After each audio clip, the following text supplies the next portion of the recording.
Bapak Pendeta ini. Bunda Ya, Gembala malu Nandar punya murid seperti Siap. Nandar ini. Ada dua skala, Bunda. Siap, Iya. saya. Kalau Jadi, terus ini. Ya, Baik, Nandar, baik. Nandar, terima kasih karena kamu sudah merendahkan diri di atas Gunung Bromo. Siap. Ya. Ya, Terima kasih, tapi saya Bapak. buat ada kata-kata Kamu loh, Bang. sudah merendahkan dirimu di atas Gunung Bromo ya. Kan orang Siap, lagi. Bapak Pendeta. Ya, membahas tentang yang namanya Yesus ya. Yang namanya Yesus. Kita sedang Jadi, kalau mengupas pertanyaanmu cara bahwa memvalidasi apakah kebenaran, Yesus itu Pak, Sang menurut Pencipta? Bapak. Sebentar. Dengar baik-baik, bentar. Jangan salah paham, Bapak.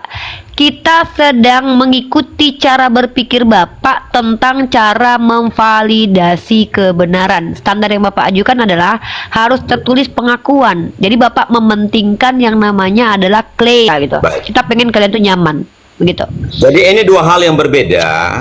Ketika bahas tentang penyaliban Yesus, sudah jelas dinubuatkan bahwa dia akan metong tersalib, dan Yesus sendiri juga mengeluarkan statement bahwa dia akan disalib. Coba tunjukkan, Pak. Bentar, Pak. Sebentar sebelum selesai. Pak, kita diskusi itu jangan lari-lari. Saya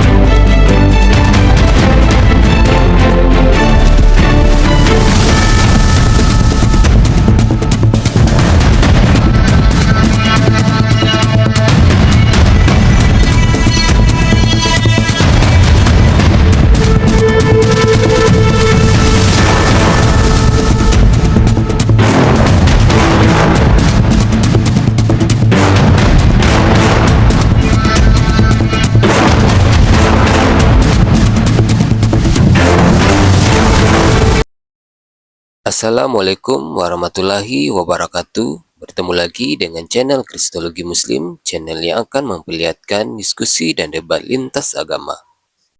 Pada kesempatan hari ini, semoga kita semua dalam keadaan sehat walafiat, selalu diberikan kesehatan, dan segala macam urusan dilapangkan, dipermudahkan, dan dilancarkan seperti apa yang diharapkan, dan juga diberikan segala kecukupan ekonomi, rezeki yang berlimpah yang tidak pernah habisnya, dari Allah Subhanahu wa Ta'ala. Di video kali ini masih seperti biasa, saya akan memperlihatkan diskusi dan debat lintas agama, di mana nantinya apologet Islam dan oknum Kristen akan saling bertanya dan menjelaskan agama masing-masing. Yang mana kita akan bisa menilai mana agama yang benar-benar bisa diterima dan dipahami secara akal pikiran manusia yang berakal. Di video ini juga kita akan melihat diskusi dan debat Unirifa dan apologet Islam lain dengan beberapa oknum Kristen, yang mana kita bisa mendapatkan ilmu dan pengetahuan tentang ajaran Islam dan ajaran Kristen.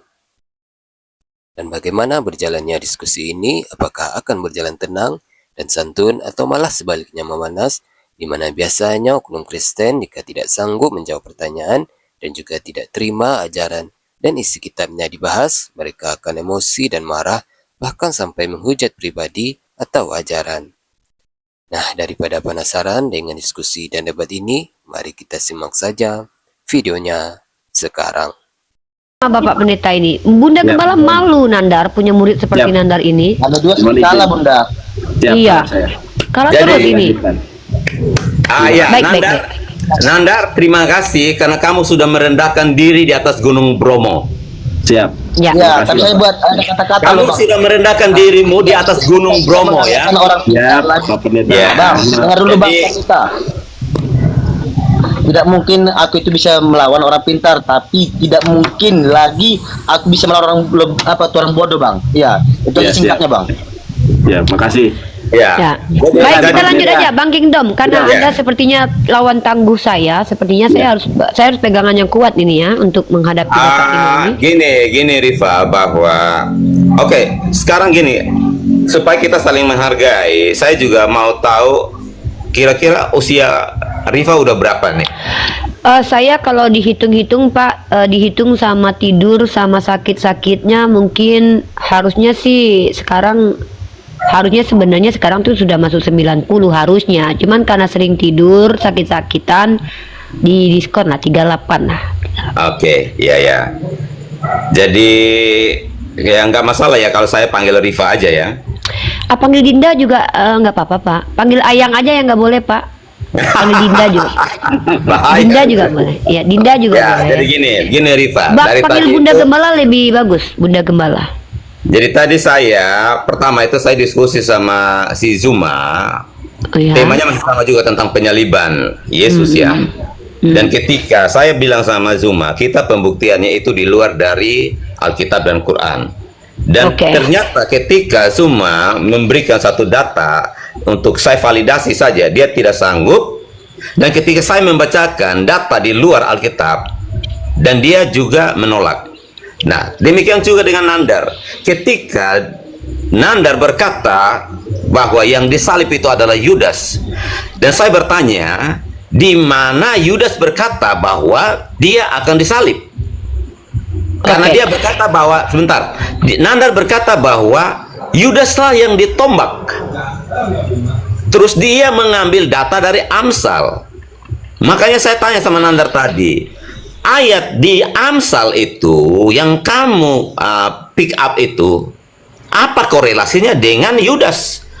Dan makanya saya tanya, Amsal itu ditulis oleh siapa? Itu ditulis oleh Raja Salomo. Masa hidupnya Salomo itu di mana? Itu di tahun sebelum Masehi. Tidak ada hubungannya dengan Yudas. Saya juga minta supaya Nandar membuktikan bahwa Yudas itu di mana dia berkata bahwa nubuat untuk dia ditombak itu di mana, terus bahwa dia berkata bahwa dia akan disalib. Nandar tidak menjawab itu. Lalu dia panggil Rifa untuk membantu dia. Iya, pertanyaan dia saya tidak sama. sanggup. Mohon Oke. bantuan. Iya, pertanyaan saya sama. Baik, saya coba untuk semampu saya mengeluarkan kekuatan yang selama ini saya sembunyikan ya, Pak. Bertahun-tahun saya sembunyikan kekuatan ini ya. Saya yakin sekali, Pak, seandainya Sayyidina Ali bin Abi Thalib masuk ke Qomal ini, saya yakin dan pastikan beliau kalah. Kalau pertanyaannya adalah, di manakah Yudas mengaku kalau dia akan disalibkan? Kenapa? Karena memang tidak ada pengakuan Yudas kalau dia ingin disalibkan. Ya, jadi kalau tidak ada dalil tersebut membuat kami kalah, jangankan saya pastikan Sayyidina Ali bin Abi Thalib yang adalah jendela ilmu dalam Islam, andai bermain TikTok dan hidup sejaman dengan kami, beliau pun akan mengaku, baiklah saya kalah, karena nggak tahu saya Yudas pernah berkata begitu.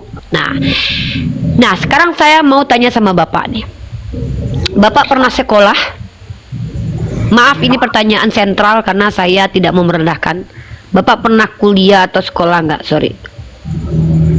Saya rasa kalau pembahasan seperti itu kita tidak perlu. Tadi Bapak tanya umur saya nggak masalah. Sekarang saya tanya Bapak pernah sekolah, Bapak bilang tidak perlu. Itu namanya Bapak sewenang-wenang, itu namanya itu.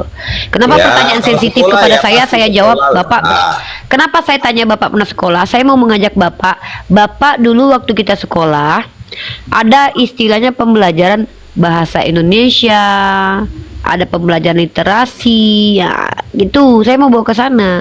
Nah, saya mau Bapak konsisten sebagai pria. Menurut Bapak, kalau seandainya tidak ada tertulis perkataan Yudas berkata bahwa akulah yang akan disalibkan, maka tidak mungkin Yudas disalibkan. Betul begitu? Ya, lanjut. Betul.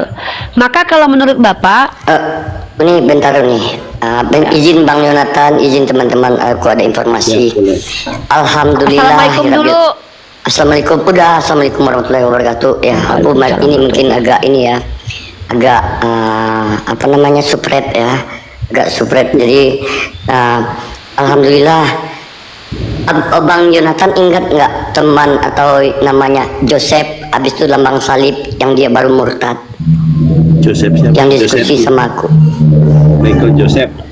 Joseph, dia namanya Joseph, ada salibnya ujungnya. Mana? Lupa aku. Joseph, dia diskusi, dia gara-gara murtad, gara-gara kehidupan. di mana dia gara-gara- diskusi Di sama mana kamu diskusi? tanya-tanya di Nandar sini, kemana? makanya jangan tidur orang live. Ya, itu diskusinya sampai jam 2 ya, buat tidur lah. Ya kita tidur lah berdua, lu lah yang kan kita cek Oh sih. iya. Iya. Iya, kita kan alhamdulillah barusan dia di samping saya mengucapkan kembali 2 kalimat syahadat. Alhamdulillah. Alhamdulillah. Yang saya suruh semalam tadi Bang, daripada abang Kristen, bagus abang ateis. Oh enggak, aku kalau enggak belajar Islam, aku enggak akan mau Islam karena aku pemalas sholat katanya. Yang itu loh nih katanya dia malas sholat. Dimurtad Nggak tahu aku tidur. Aku ada jam malam tuh jam tidurku itu. Jangan ganggu. Ini kabar baik. Oke, alhamdulillah. Kalau lu suruh kami kenal kan kita memang nggak kenal. Kita nggak kenal, betul? Jangan maksa orang kenal. Ya. Udah kita lagi menghadapi Profesor Kristen, diam lu, udah mute. Oke, aku diam. Nah, jadi Pak Kingdom, menurut Bapak, kalau tidak ada tertulis Yudas mengakui bahwa dia hendak disalibkan, maka itu tidak mungkin dia yang disalibkan, betul? Ya. Nah, menurut Bapak gini, kalau saya minta, tolong tunjukkan perkataan bahwa Yesus mengaku dialah pencipta langit dan bumi. Karena saya menggunakan metode Bapak, kalau tidak Bapak temukan data di dalam Bible Bapak Yesus mengaku pencipta langit dan bumi, maka saya sama seperti Bapak. Saya tidak terima Yesus adalah pencipta langit dan bumi, maka dia bukan pencipta. Silakan Pak. Oke. Jadi memang Yesus itu bukan pencipta langit dan bumi. Mantap. Ya. Tepuk tangan tuh Nandar. Karena Yesus itu kemanusiaannya dia Nandar tepuk tangan dulu. Mika tepuk tangan. sebentar. Ya, saya pembuktian. Karena yang menciptakan langit dan bumi adalah Allah sang sumber bersama sang firman. Barengan, Jadi gotong royong ketika gitu. Maksudnya gotong royong. Penciptaan itu belum ada Yesus, nama Yesus itu belum ada. Nama Yesus. Saya tidak tanya nama. Saya tanya esensinya. Oke, esensinya. Baik. Yohanes 1 ayat 1, 2 dan 3. Kita bacakan ya.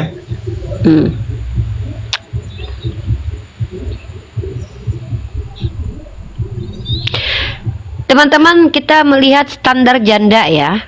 Ketika dia Baik. minta dalil Yudas tidak mengaku disalib, dia katakan Yudas tidak disalib. Ketika Ya. kita tanya, apakah Yesus yang menciptakan, dia akui ya, Yesus bukan pencipta ya. Berarti Yesus bukan Tuhan, karena hanya Tuhanlah yang pencipta, oke? Oke, kita lanjut. Silakan Pak.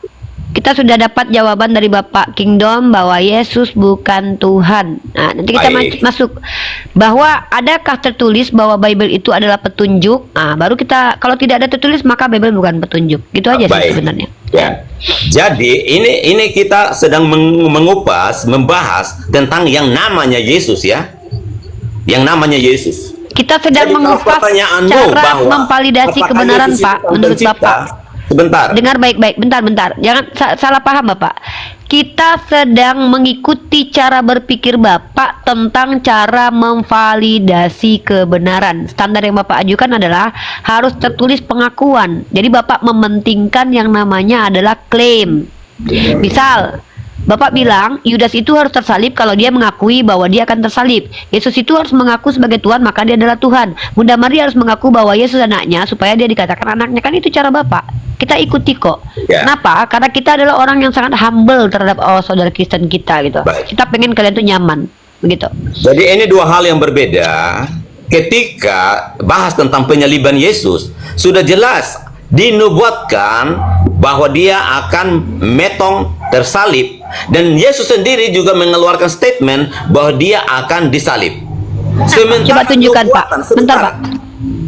Sebentar sebelum selesai. Pak, kita diskusi itu jangan lari-lari. Saya gurunya Yonatan Nandar, Pak. Saya agak sedikit sangar kalau diskusi ya. Nggak Yonatan masalah. ini murid terlemah saya, Pak. Murid saya yang paling lemah menghadapi Yotin, maka sering kalah kalau debat. Bapak, sebagai bunda gembalanya Nandar, saya tidak mau kita itu diskusi itu tidak sistematik. Saya sudah ungkapkan kepada Bapak berkali-kali. Kita di sini tidak membahas tentang isi kandungan kitab Anda dulu, tapi kita mengikuti cara berpikir Anda, bagaimana cara memvalidasi kebenaran itu. Anda memberikan syarat validasi kebenaran itu adalah harus ada klaim dari yang bersangkutan. Contoh, saya terbukti istri kalau saya mengaku sebagai istri. Holong terbukti laki-laki kalau dia mengaku sebagai laki-laki. Karena Bapak tadi mengatakan, mana Yudas mengaku bahwa dia akan disalibkan. Anda desak anak buah saya yang bernama Nandar yang mencret di hadapan Anda sampai dia minta bantuan saya. Ya, saya kecewa dengan itu. Ya, saya tahu Nandar ini adalah murid saya yang paling lemah di antara murid lainnya. Nah, lalu saya mencoba memakai cara Anda untuk membuktikan kalau Anda ini konsisten atau tidak. Saya tanya kepada Anda, di mana ada pernyataan bahwa Yesus itu mengaku pencipta langit dan bumi? Anda sudah katakan, dia tidak pernah mengaku. Ya sudah, dia bukan pencipta. Kalau dia bukan pencipta, maka dia bukan Tuhan. Clear satu tema tentang ketuhanan. Kita masuk lagi. Di mana tertulis di kitab Anda, Yesus berkata, kitab Markus, Matius, Lukas adalah petunjuk sehingga harus diikuti. Kalau tidak ada ya lagi-lagi Bible Anda buang. Karena Oke, bukan kita petunjuk. kembali kepada esensinya ya. Kita kembali kepada esensi. Jadi tadi kan pertanyaannya itu apakah Yesus itu pencipta? Makanya saya bilang kalau berbicara tentang nama Yesus yang baru diperkenalkan oleh malaikat di abad pertama, jelas dia kemanusiaannya, dia bukan pencipta. Tetapi kalau berbicara tentang keilahiannya, makanya di Yohanes 1 ayat 1, pada mulanya adalah firman. Firman itu bersama-sama dengan Allah, dan firman itu adalah Allah. Ia pada mulanya bersama-sama dengan Allah. Segala sesuatu dijadikan oleh dia, dan tanpa dia tidak ada sesuatu pun yang telah jadi dari segala yang telah dijadikan. Ayat yang ke-14-nya. Firman itu Saya telah ulangi menjadi sekali lagi ya Pak ya. dan diam di antara kita, dan kita telah melihat kemuliaannya, yaitu kemuliaan yang diberikan kepadanya sebagai anak tunggal Bapa, penuh kasih karunia dan kebenaran. Jadi Oke, kalau saya tanya sama Bapak, Pak. Dah, lanjut aja. Yang menciptakan alam semesta ini firman atau yang berfirman, Pak? yang menciptakan alam semesta ini adalah Allah sang sumber dengan firman-Nya. Enggak, bukan itu pertanyaannya. Yang saya tanya adalah yang menciptakan alam semesta ini yang berfirman atau firman-Nya? Yang berfirman. Ya sudah, kalau gitu firman bukan pencipta. Oke, terima kasih. Jadi yang berfirman. Nah, di situ kan yang berfirman itu kan menggunakan firman. Nah, firman inilah yang menciptakan. Jadi Yang menciptakan yang mana nih sebenarnya nih? Gotong royong mereka. Sumber Ya sudah, ya udah. alam semesta itu dengan Ya firman. udah, Pak. Firman bukan pencipta, dia cuma pembantu sang berfirman. Ya, Udah, dia cuma kalau tukang. memang, Udah. ya kalau mau dilihat Tangan. dari konteks Islam, kalau mau dilihat dari konteks kalian sampai di situ, karena memang pemahaman dan logika kalian kan hanya sampai di situ saja. Sorry Pak, sorry maaf, jangan menjengkal Jadi, logika orang lain. Itu namanya Gini, Bapak sudah ad hominem. keimanan kita berbeda. Bapak itu gini loh. Pemahaman kita Pak, tentang kalau diskusi Allah sang tenangkan Roh Kudus pencipta Bapak. juga berbeda. Pak, tenangkan Oke? Roh Kudus Bapak ya. Bapak tenangkan Roh Kudusnya. Jadi gini, gini Rifa, Anda tidak bisa memaksakan apa yang ada di otak. Sorry, jangan merasa terpaksa diskusi sama saya Pak. No. Kalau terpaksa tinggal ambil Nah, klik kalau silang Bapak turun. begitu, No. kalau begitu, Sama saya Anda tidak ada harus keterpaksaan. mengikuti juga apa yang tertulis di Alkitabku, karena dia menjelaskan demikian bahwa Bapak sang mau firman apa sih nih? sang firman ini Lama-lama adalah saya jadi Allah. kalah nih. Bapak menang deh. Ya udah Bapak menang deh. Udahlah. Baik, saya umumkan teman-teman, Ayat saya yang ketiga, kalah coba, dan Pak. KO. Sepertinya saya Baca tidak ayat yang sanggup. ketiga. Ya Saya udah, sekali Bapak lagi menang. baca ayat yang ketiga. Saya sekali lagi baca ayat yang ketiga. Segala sesuatu dijadikan oleh Dia, dan tanpa Dia tidak ada suatu pun yang telah jadi dari segala yang telah dijadikan. Jadi Iya, tanpa yang saya Dia, tanya tanpa Dia itu, siapa? yang menciptakan langit dan bumi ini yang berfirman atau si firman, itu aja sih Pak. Ya, dua-dua. Oke, gotong royong. Iya, gotong royong. Oke, baik Karena teman-teman, tepuk tangan Allah dulu. tidak bisa Iya, menciptakan. berarti Tuhan Bapak butuh bantuan ya. Teman-teman, sudah kita putuskan bahwa yang menciptakan langit dan bumi itu adalah hasil kerjasama antara sang berfirman dengan si firman. Ya, tepuk tangan. Makasih ya Pak. informasinya. Sama Kalau seperti kita baca di penyalipan Kejadian 1 sama bentar Pak. ayat 1, di situ ada Pak, Roh Kudus. saya lagi belum ada selesai Bapa, Pak. Bapak dan ada sang iya. firman. Oke. Bapak baik, Bapak baik, Bapak baik, Bapak baik, Nggak, Bapak baik. ternyata baik murid dan guru juga nggak nyambung sama Iya, sekali. nggak nyambung. Kami nggak pernah nyambung Pak kalau ngomong Pak. Oh, iya, Pokoknya memang Bapak nggak paling hebat. nyambung. Iya, Bapak hebat, Nggak nyambung, Bapak baik, Bapak makanya ganteng. kalian tuh sesat Bapak kaya. terus. Iya, makanya kami kalah terus sama Bapak. Iya, Bapak jelas. hebat. Iya, kami Jelas. Aduh. Oke. Nanti Bapak sama Oke, murid saya ya, sama murid saya Mika. Jadi teman-teman sudah kita Nggak usah Mika. Zuma aja tadi juga dia nggak sanggup. Iya, Bang Zuma kalah. Sayyidina Ali Dia pun nggak kalah sanggup. kalau ya. Nggak ada yang sanggup. Yesus pun turun ke dunia, Bapak ditempelin Udah sama dia. 6 kali ketemu Zuma kabur dari saya. Ya, Bapak hebat. Oke, Bapak aku boleh Bapak ini adalah satu Kristen terhebat. pertanyaan. Ya, masuk Mika udah. Oh, Ya, kami kalah ya. Bang kami Kingdom, kalah. Bang Kingdom tadi mengatakan dialah yang menjadikan segala sesuatu. Dia ini siapa? Sang Firman. Ya sendiri. Tadi gue toroyong, gue sekarang sendiri. Ya. Hah? Ya, Kemana dia ini merujuk ke satu orang atau dua orang? Ini Dia menciptakan- ini merujuk ke satu orang atau dua orang, Pak? Pak, dia ini merujuk ke satu orang atau dua entitas?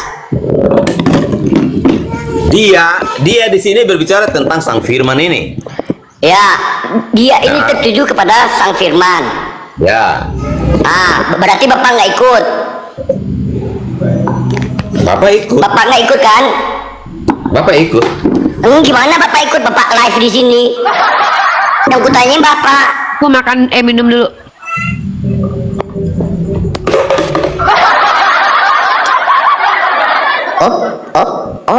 Gitu. Apa yang mau ditanyakan? Apa yang mau ditanyakan? Dia ini merujuk kepada siapa? Segala sesuatu yang dijadikan oleh dia itu merujuk kepada Sang Firman.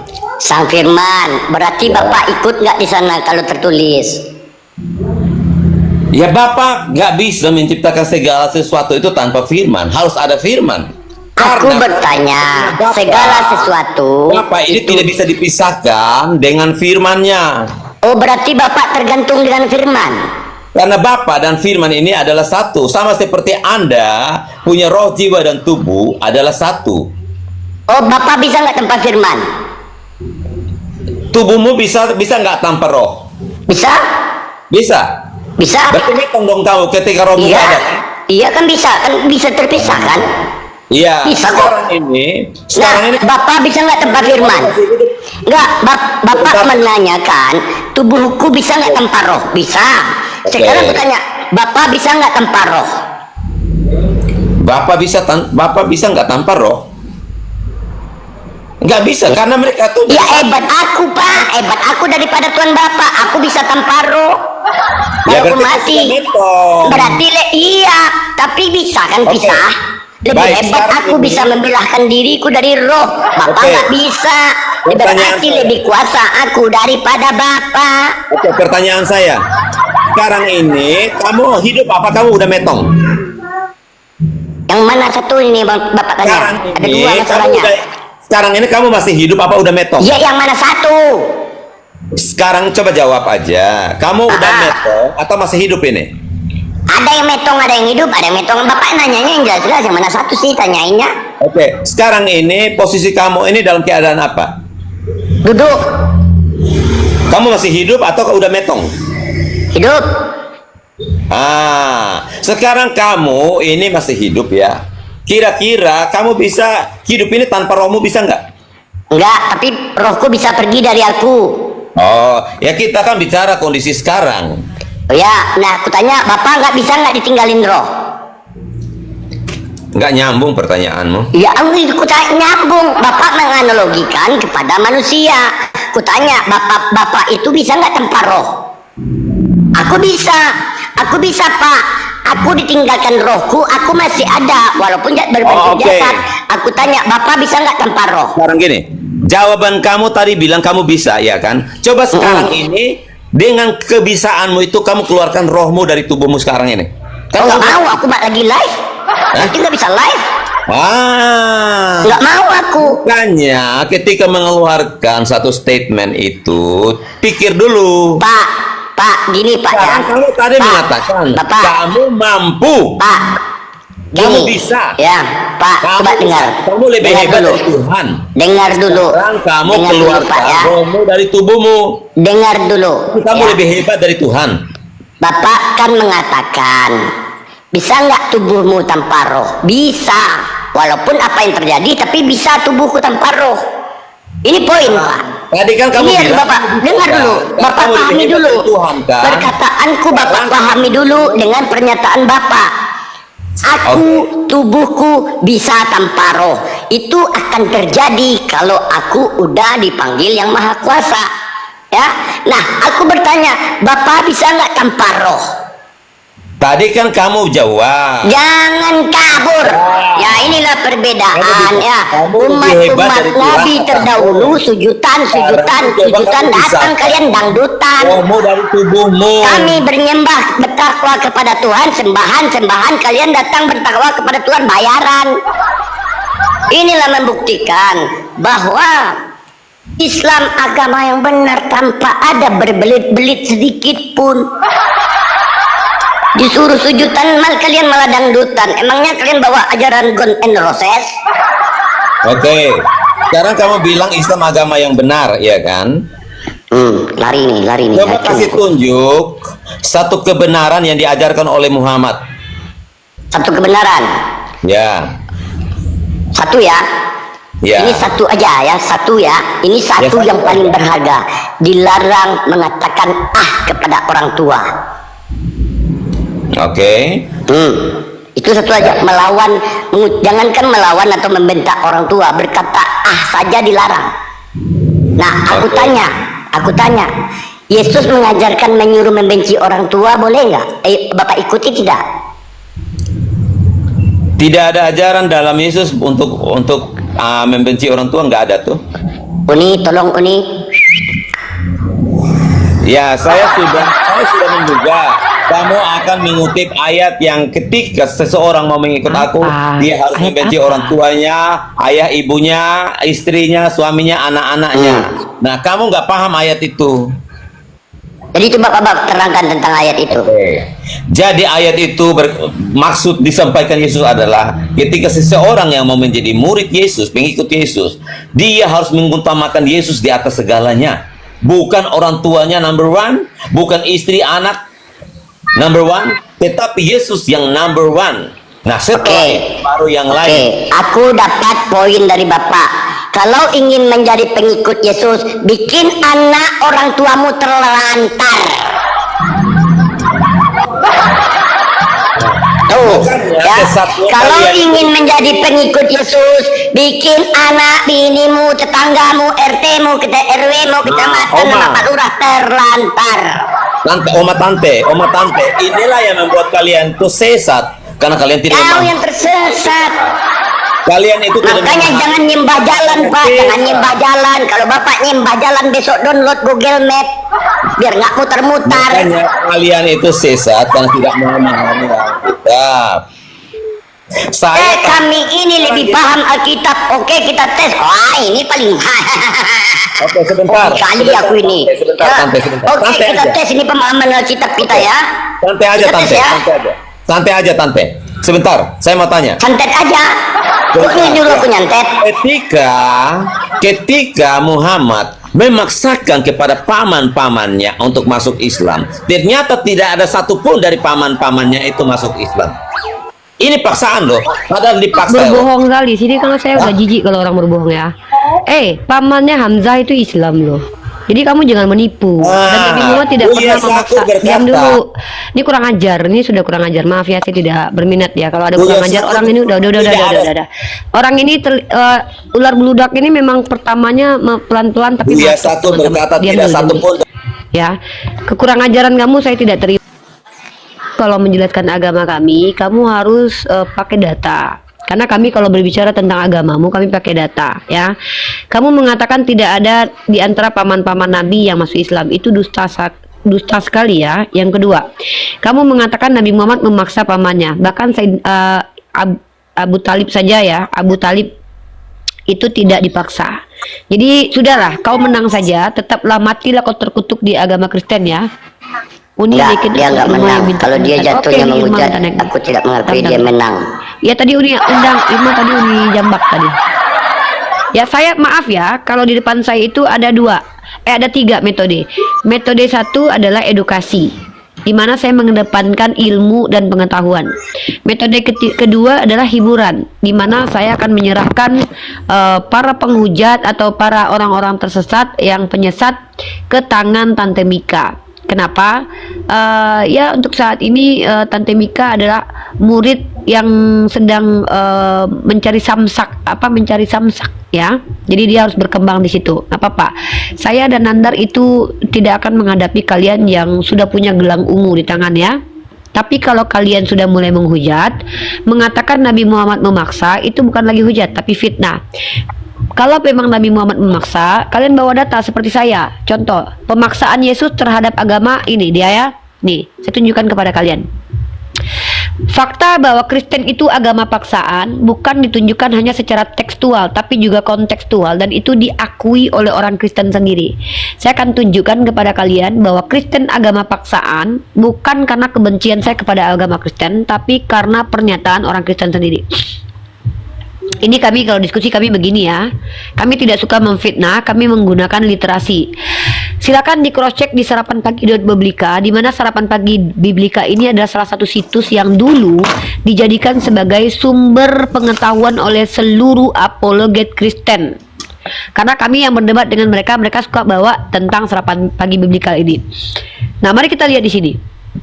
Penganiayaan oleh Paus dan Inkuisisi selama 500 tahun itu sejarah, fakta sejarah, di mana orang Katolik adalah agama Kristen yang lebih dulu daripada Protestan yang muncul di abad ke-16 itu memaksa orang lain agar satu doktrin dengan mereka. Mana datanya? Ini datanya. Mereka membawa ayat apa? Nah, ini saya scroll, saya drag di sini biar kalian lihat. Ini ya. Oke. Ini Berita Wahyu ya yang mengatakannya, bukan saya.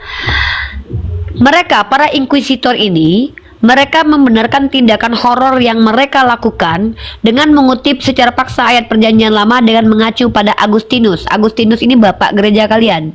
Agustinus mengutip ayat apa untuk memaksa orang-orang mengikuti mereka? Yang dia kutip adalah ayat ini, Lukas pasal 14 nomor 23. Apa bunyi paksaannya? Ayat ini berbunyi, lalu kata Tuhan itu kepada hambanya, pergilah ke semua jalan dan lintasan dan paksalah. Nah, ini secara eksplisit dalilnya ada. Dan paksalah orang-orang yang ada di situ masuk karena rumahku harus penuh. Ini baru agama paksaan, didukung oleh bukti tekstual dan kontekstual, dibuktikan dengan faktual. Nah, Nabi Muhammad mana? Pertama, Al-Quran menegaskan la ikraha fid din, tidak ada paksaan dalam agama. Itu dalil tertulis. Konteks ayat itu, lakum dinukum walidin. Konteksnya apa? Nabi Muhammad tidak bisa mengislamkan siapapun karena Islam itu adalah hak Allah. Ya, itu kontekstualnya. Lalu faktualnya apa? Faktualnya pamannya ada yang dicintainya yang meninggal dalam keadaan belum beriman sebagai Islam. Paman tercintanya. Ya, ini bukti kalau agama Islam itu bukan agama paksaan. Lalu faktualnya lagi, coba kalian buktikan secara sejarah ada Islam datang membawa senjata untuk memaksa orang di situ ikut agama Islam. Bawa datanya. Kalau Kristen banyak. Mari kita pakai data. Bagaimana kemudian kejahatan agama Kristen memaksakan agamanya kepada orang yang tidak seagama dengan mereka. Ini saya kasih kalian data, di mana kalian bisa cross check data ini, bahwa ini valid, bukan tipu-tipuan. Karena saya adalah umat Islam, dilarang untuk berdusta kecuali dalam 3 hal ya, yaitu menyelamatkan diri, menyelamatkan keluarga, dan menyelamatkan negara. Itu alasan saya berdusta. Kalau tidak, saya tidak boleh ya. Baik, kita tunjukkan salah satu doktrin yang mengajarkan untuk menjajah adalah doktrin interkaitera. Doktrin interkaitera ini kalian akan lihat di situs mana? Situs akademik The Gilder Lehrman Institute of American History. Namanya adalah The Doctrine of Discovery atau doktrin penemuan. Doktrin penemuan ini dikeluarkan oleh bula kepausan. Ini bulanya, ini teksnya ya. Apa isi bula kepausan ini? Ini isi kepausan itu. Bula tersebut menyatakan bahwa tanah apapun yang tidak dihuni oleh umat Kristen dapat ditemukan, diklaim, dan dieksploitasi oleh para penguasa Kristen. Serta menyatakan bahwa iman Katolik dan agama Kristen harus ditinggikan dan ditingkatkan serta disebarkan di mana-mana. Kesehatan jiwa harus dijaga dan bangsa-bangsa barbar harus ditumbangkan. Siapa bangsa barbar menurut mereka? Suku Aborigin, suku Indian. Menurut mereka itu adalah orang yang harus ditumbangkan. Pada faktanya, musnahnya suku Aborigin di tangan anak-anak Teos, bukan di tangan umat Islam. Musnahnya suku Indian di tangan anak-anak Teos, bukan di tangan anak Islam. Dan bahkan diakui sendiri bahwa kedatangan Belanda itu ke Indonesia bukan hanya menjajah, tapi golden gospel dan glory gospel. Inilah fakta. Secara tekstual kami buktikan ayat paksaan beragama ada, dipahami oleh para bapak gereja kalian sampai-sampai dia menginkuisisi selama 500 tahun orang, dan secara faktual sejarah memang agama kalian datang bersama penjajah. Nah, kami bicara ini dari 3 faktor. TKS, teks. Bagaimana Unirifa menjabarkan ini? TKV. Apa itu? Dia jam 3. Tekstual, sabar, Anda nanti saya sapa. Tekstual, kontekstual, dan faktual. Ada teksnya, ada penjelasan konteks, ada fakta-fakta. Maka Unirifa menjelaskan menggunakan apa? TKV. Oke, kita sapa. Markus, agamanya apa? Kristen? Pasti Kristen ya? Halo Markus. Markus agamanya apa, bro? Halo Markus. Assalamualaikum Asran, assalamualaikum Irma, standby dulu. Markus. Oke. Kita standby kan Markus dulu, sepertinya dia tidak tahu cara buka mic ya. Oh, udah buka mic tapi nggak ngomong. Halo Markus. Oke. Markus, saya turunkan Anda karena Anda tidak berkontribusi dalam diskusi ya. Sengaja kalau Asran dan Irma kita standby-kan ya, karena nanti kita cengsip ya. Asran dan Tante Mika nanti cengsip setelah kita kajian dulu. Irma orang yang belajar, kita kasih tiket VIP di sini. Listra, bangun. Ini saya mau menjawab typingan sebentar ya, diturunkan tadi katanya Kingdom saya turun. Itu saya yang menurunkan. Kenapa? Karena dia udah membawa pendapat satu orang ya. Kalau tentang pendapat satu orang, saya pun bisa juga membawa pendapat 2 orang. Dari Katolik ada, dari Protestan ada. Dari Katolik bisa Pak Romo Patri Aliergo mengatakan Yesus berzinong 3 kali. Dari Protestan Pendeta Mel Artok menyatakan kalau di mana-mana kantong Kristen itu kebejatan di mana-mana. Jadi kita tidak bisa mengambil individu tentang pandangan satu orang saja. Kalau ingin pandangan satu orang, lebih banyak pernyataan di Kristen yang lebih parah dari pendeta kalian, pastor kalian, bahkan romo-romo menyatakan kekristenan itu lebih parah. Kalau merujuk kepada satu pandangan manusia aja, mari kita kembali kepada apa yang tertulis, namanya kitab suci. Nah itu ya teman-temannya, kalau merujuk kepada pandangan manusia, kalian bukan diskusi, berarti kalian tidak berilmu, mengandalkan orang lain. Buat apa kalian naik ke sini kalau kalian masih mengambil pandangan dari orang lain? Darah Yesus. Ya, oke. Jadi buat teman-teman Kristen, ada 3 metode yang saya terapkan di Komal-Komal di mana saya berada. Yang pertama adalah metode diskusi akademis, di mana kita mengedepankan literatur. Yang kedua adalah metode hiburan, di mana kalian boleh debat kusir dengan orang-orang yang memang kalau kalian mau belajar gila ya silakan. Ya, diantaranya ya Tante Mika. Walaupun Tante Mika ini under control, artinya dia tidak akan keluar dari bagaimana Islam ajarkan, tetap dia boleh setimpal yang dia lakukan. Artinya dia tidak boleh zolim kepada saudara Kristen. Dan dia pun bersama kami, saya dan Yonatan Nandar memantau Tante Mika kok. Kami bukan orang yang mengizinkan penghujat baik Islam ataupun Kristen. Selagi yang disampaikan Tante Mika dia pertanggungjawabkan, ada dasarnya, ada dalilnya, dan itu konsekuensi logik, why not? Nah, hanya saja memang ada perbedaan metode antara saya dan Tante Mika. Nah, kemudian kita terakhir adalah metode tamparan keras dari kami. Kami boleh menampar kalian karena kami mengamalkan Quran surah An-Nahl ayat 126 ya. Tidak diizinkan kami melawan setimpal, argumen by argumen. Dan kalian umat Kristen, saran saya itu ada 3 hal yang bisa kalian lakukan di sini. Pertama, kalau kalian awam, tidak ngerti apa-apa, bertanya saja. Kami lebih respect dengan kalian. Yang kedua, kalau kalian berilmu, mari transfer knowledge, berikan informasi yang edukatif. Yang ketiga, kalau kalian adalah orang yang jauh lebih berilmu daripada kami, bantah kami dengan data. 3 hal itu yang boleh kalian lakukan, ya. Tapi kalau kalian menjelaskan yang bukan kapasitas kalian, sorry, ya. Kami bukan orang yang mengizinkan orang jahil banyak bicara.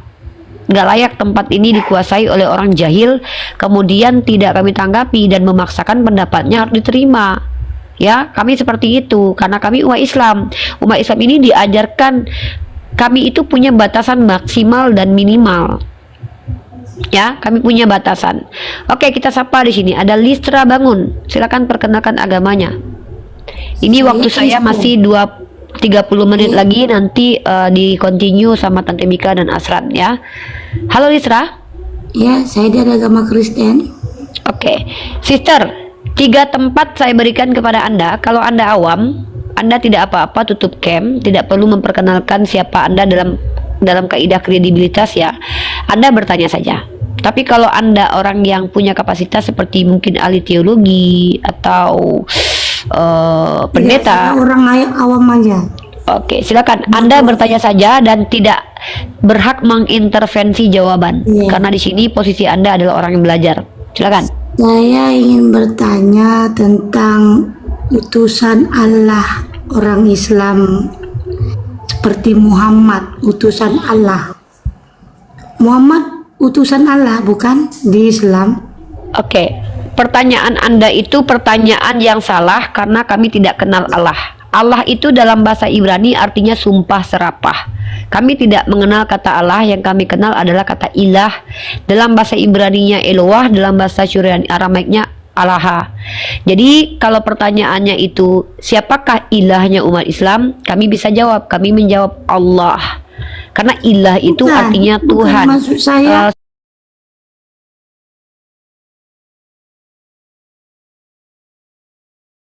Sorry, Bukan Tuhan. maksud saya. Sorry, saya Bukan, itu kan di masjid juga kan orang ustadz itu kan Anda bisa mendengarkan dengan baik nggak?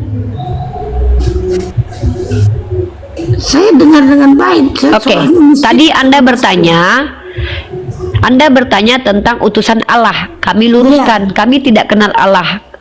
Dengarkan baik-baik. Di Islam kan Muhammad utusan Allah. Kami tidak kenal Allah. Yang kami kenal adalah Allah. Ditafkim, ditebalkan. Kaidah bahasa Arabnya jelas. Muhammad itu kan utusan Allah kan? Utusan Allah. Jadi utusan Allah itu berarti dia berasal dari Allah kan? Utusan itu adalah makhluk yang diutus oleh Allah untuk menyampaikan firman-Nya seperti malaikat dan para nabi. Oke, tapi pada aslinya utusan Allah itu kan berarti dia datang dari Allah. Semua datang dari Allah. Dalam kitab Anda kan tertulis juga, segala kita sesuatu kan datang dari manusia. Allah. Anda mau bertanya atau mau ngajarin saya? Bukan, maksud kata utusan Anda mengerti Allah beda itu kan pertanyaan dengan pernyataan? Bisa bahasa saja Indonesia ini nggak?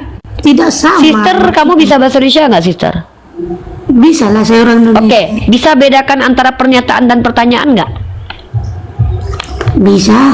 Oke, apa itu pertanyaan?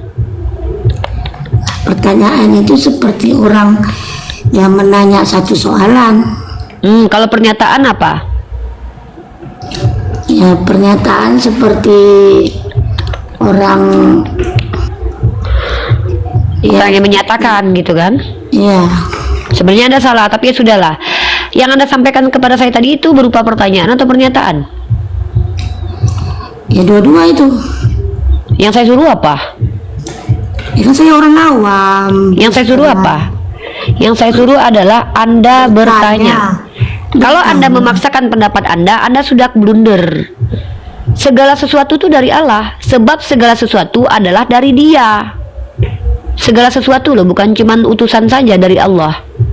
Sebab segala sesuatu adalah dari Dia. Artinya Anda menetapkan parameter yang bertentangan dengan kitab Anda. Di kitab Anda itu bukan cuma Rasul, semuanya. Ini segala sesuatu loh. Lanjut. Udah, sekarang Anda bertanya saja. Saya kasih Anda kesempatan bertanya saja, bukan menyatakan. Oke, semua Kecuali Anda berhak menyatakan. Iya, semua berasal dari Allah. Oh iya, jelas. Iya, tapi kan kita kan manusia kan kita kan dari ibu kita lahir. Nah, terus? Tapi kalau utusan Allah itu, dia kan memang betul-betul dari sana, dari Allah datangnya. Apa ini Berbeda maksudnya? dengan manusia. Maksud Anda itu kalau utusan itu Tuhan Anda yang melahirkan gitu? Bukan, kan Muhammad kan dijadikan utusan Allah. Maksud kata di utusan Allah itu kan berarti kan dia datang dari Allah. Siapa yang bilang kalau utusan itu datang dari Allah? Kan saya udah bilang segala Semua sesuatu manusia- datang dari Allah. Siapa semua yang bilang bahwa hanya utusan yang datang dari Allah? Kan saya sudah jawab dengan kitab Anda. Segala sesuatu datang dari Tuhan. Apa Begini ini? Bu Ustazah, semua manusia Panggil Bunda Gembala, saya bukan berpikir. saja. Saya nggak mau sesuai dengan gelar saya. Gelar saya itu adalah Bunda Gembala dan mencari gelar ini 6 tahun ya. Oke, Saya nggak suka begini, gelar saya diganti-ganti. Bunda Bunda Uni. Gembala, bugem. Begini Bunda Uni. Semua Bunda manusia Gembala, berpikir bugem. logika. Jangan rubah-rubah gelar saya lah. Itu gelar kehormatan loh. Ini loh tahtanya sudah berkibar di kepala saya. Ini tahta ini mahkota Bunda Gembala ini. Jangan Bukan, pikir. oke lah. Aduh. Begini, Uni. Orang kan manusia ini punya akal logika berpikir. Anda punya akal. Yang namanya utusan Allah itu berarti dia berasal dari Allah kan gitu. Anda punya akal dan punya kuping. Saya Semua manusia kutip kitab berpikir Anda. demikian seperti itu. Ya, bentar Mika. Bentar, masih ini dulu, bentar ya. Kamu baca ini dulu. Kecuali manusia Coba. bodoh. Listra. Kamu baca ini dulu. Saya tidak nampak itu. Ya udah, kamu buka Roma pasal 11:36 dulu. Itu matikan dulu makananmu, berisik kali itu. Tutup mulut makananmu dulu, Dek. Ambilkan Alkitab di rumah. Ya, ambilkan kitab. Ya suruh diam dulu itu makanan Anda itu. Makanan Anda berisik banget. Roma berapa? Roma pasal 11 nomor 36. Coba dibaca kuat-kuat. Iya, saya Islam. Saya nggak nampak belum. Oke, 20 menit lagi aku ada waktu. Nanti Mika ambil alih sama Asran. Aku mau istirahat. Roma berapa? Roma pasal 11 nomor 36.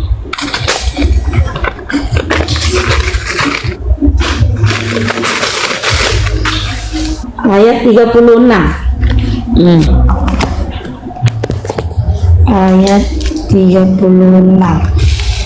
Sebab segala sesuatu adalah dari Dia dan oleh Dia dan kepada Dia, bagi Dialah kemuliaan sampai selama-lamanya. Apa yang Anda pahami dari ayat itu? Nah, memang semua yang kita dapati, semua ujian, semua itu dari Tuhan, memang dari Nah, terus? dari Allah sendiri. Nah terus pertanyaan Anda kepada saya sudah saya jawab bahwa memang segala sesuatu dari Allah. Tapi kan Terus apa, Mas? Muhammad itu kan manusia, bagaimana mungkin dia menjadi utusan Allah? Loh, Tuhanmu aja jadi Tidak dari manusia Allah. boleh, kenapa Nabi kami bukan manusia? Ada-ada Ini aja. Asran geram. Asran udah geram nih. Bagaimana? Udah sabar Asran. Ini Udah kan Sister, tidak- udah. Sister diam nanti sama Mika ya. Udah, ini udah gelang ungu ya.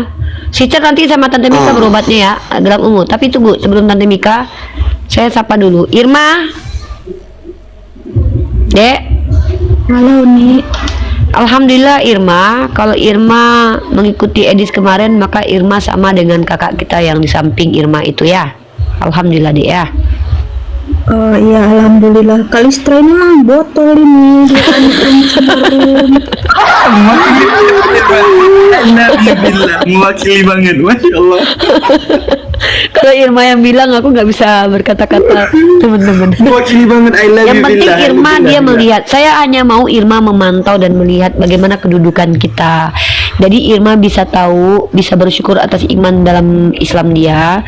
Karena saya juga ingin mengajak siapapun yang awam, yang hampir terjebak oleh dusta ular beludak, silakan kita bantu untuk kalian menyaksikan. Jadi saya serahkan kepada Irma.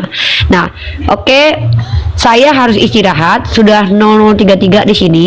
Tapi saya pantau ya. Dengar baik-baik. Saya himbau sekali lagi buat kalian yang meragukan kenapa Unirifa kasih Tante Mika di tempat Tante Unirifa. Saya akan jawab. Saya bertanggung jawab atas Tante Mika secara pribadi. Ya.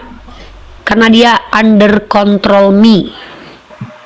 Saya tidak akan membiarkan dan mengizinkan seandainya Tante Mika menghujat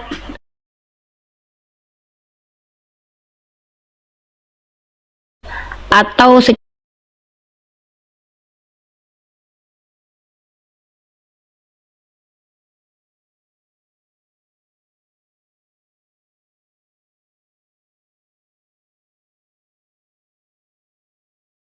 saya tidak akan berikan tempat orang yang bicara itu pakai pendapat pribadi.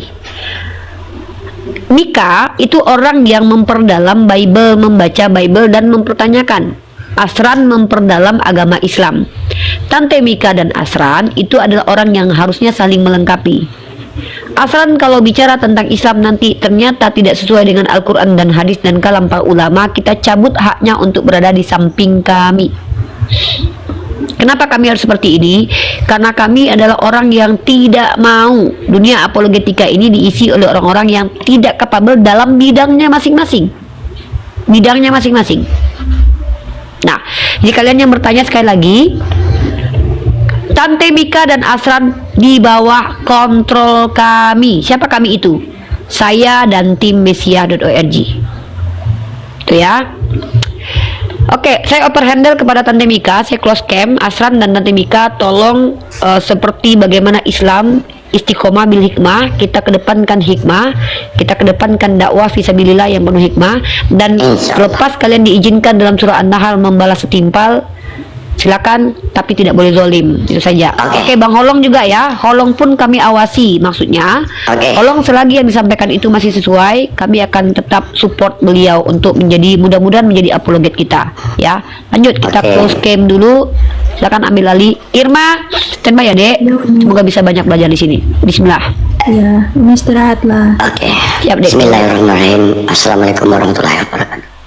Saudara terkasih jemaat gereja yang hampir rubuh ini, kita lanjutkan diskusi dengan Listra. Listra. Listra. Listra. Listra.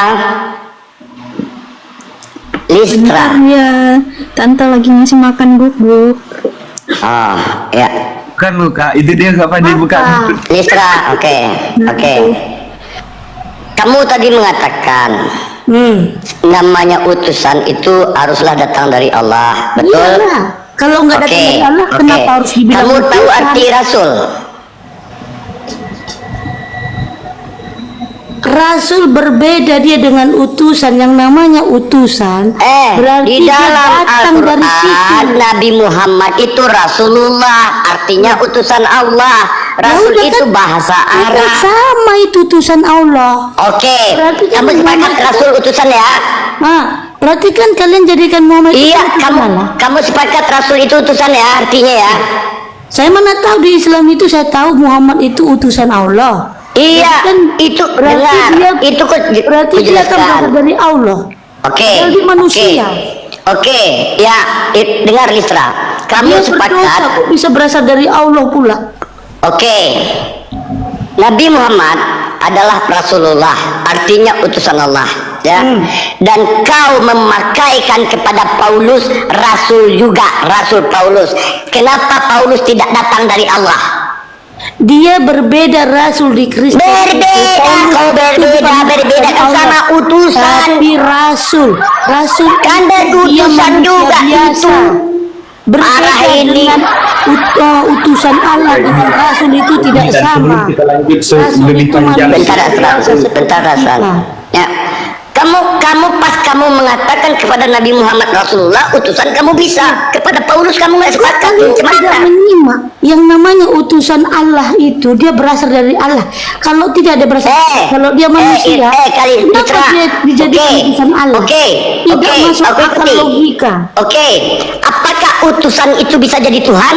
Nah, sekarang begini yang namanya Apakah utusan itu bisa jadi Tuhan? kata utusan itu. Apakah utusan berarti itu dia bisa jadi satu Tuhan? dengan Allah. Jawab, apakah utusan itu bisa jadi Tuhan? Nah, kenapa tidak namanya dia utusan? Berarti ada dua Tuhan, yang mengutus Berarti satu, yang dia diutus Allah satu. sendiri. Berarti ada dua Tuhan, yang mengutus satu, yang diutus satu. Sekarang begini, Jawab, jangan sekarang begini, sekarang begono, sekarang begini. Dia- Apakah bisa? Utusan mengutus utusannya menjadi Tuhan bisa? Oh, jawab. Berarti ada dua Tuhan, betul?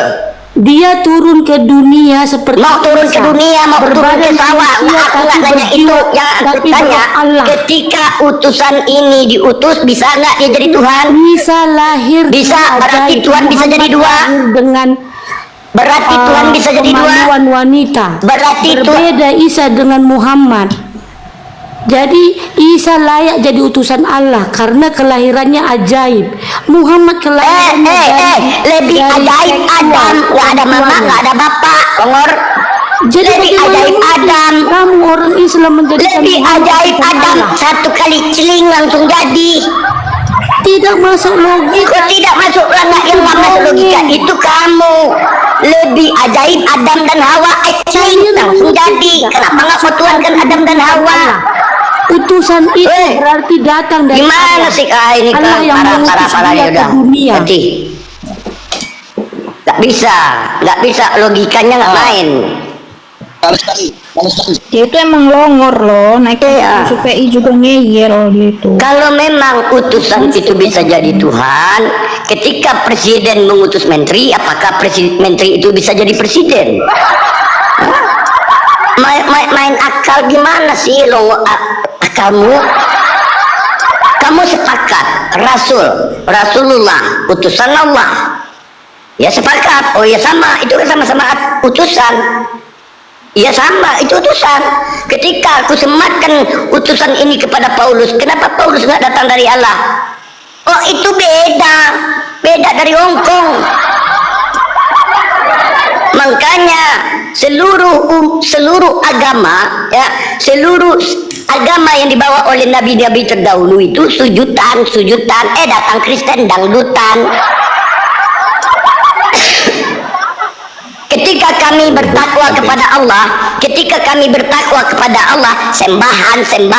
Orang Kristen bertakwa kepada Tuhannya, bayaran. Bayar seminggu, bayar sebulan. Ini makanya kalau diskusi ya naik ya, kalian akan tertampol dengan Bible kalian sendiri. Kalian orang Kristen ini diskusi dengan orang Islam, bukan Kristen dengan Islam yang diskusi, tapi apa? Kristen dengan Bibelnya sendiri, bukan dengan orang Islam kalian diskusi. Ya, kalian diskusi dengan Bibel kalian sendiri. Akhirnya apa? Data yang ditunjukkan Unirifa, segala sesuatu itu datangnya dari Allah. Segala sesuatu, oh nggak bisa. Makanya besok sekolah lagi di SD, ya Tadika Mesra, sama Upin. Ya di sana ada Susanti, ada juga dari Indonesia sana, pergi sana, Tadika Mesra sana. Ya, mana lagi nih mau naik? Nggak ada yang mau naik nih.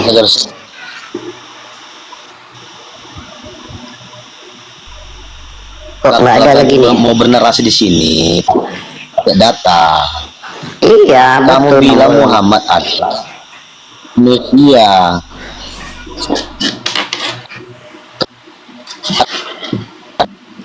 Kita naik ke aja yang berilmu, berani berilmu ini. Manusia. Naik koces. Iya. CS juga sama ini, sama longornya. Dalam Tahu gitu ini. Kalau juga dia ini. Murid dia ini si CS ini. Aku memastikan dulu, Ces. Kau Kristen yang mengimani penyalipan karya Yesus atau Kristen yang mengimani penyalipan karya iblis? Tes. Tes. Aduh, udah di atas kau nggak ngomong pula. Aduh. Saya sini mau ngabis-ngabisin jemput durasi. Irma loh, Tante Mika. Saya sini ini murid Irma yang paling longor dia. Dia itu datang sini tuh mau jemput Irma.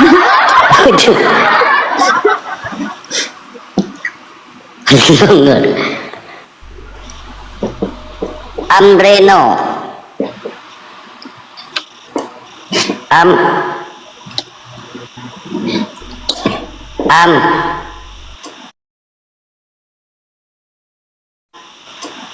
Di sini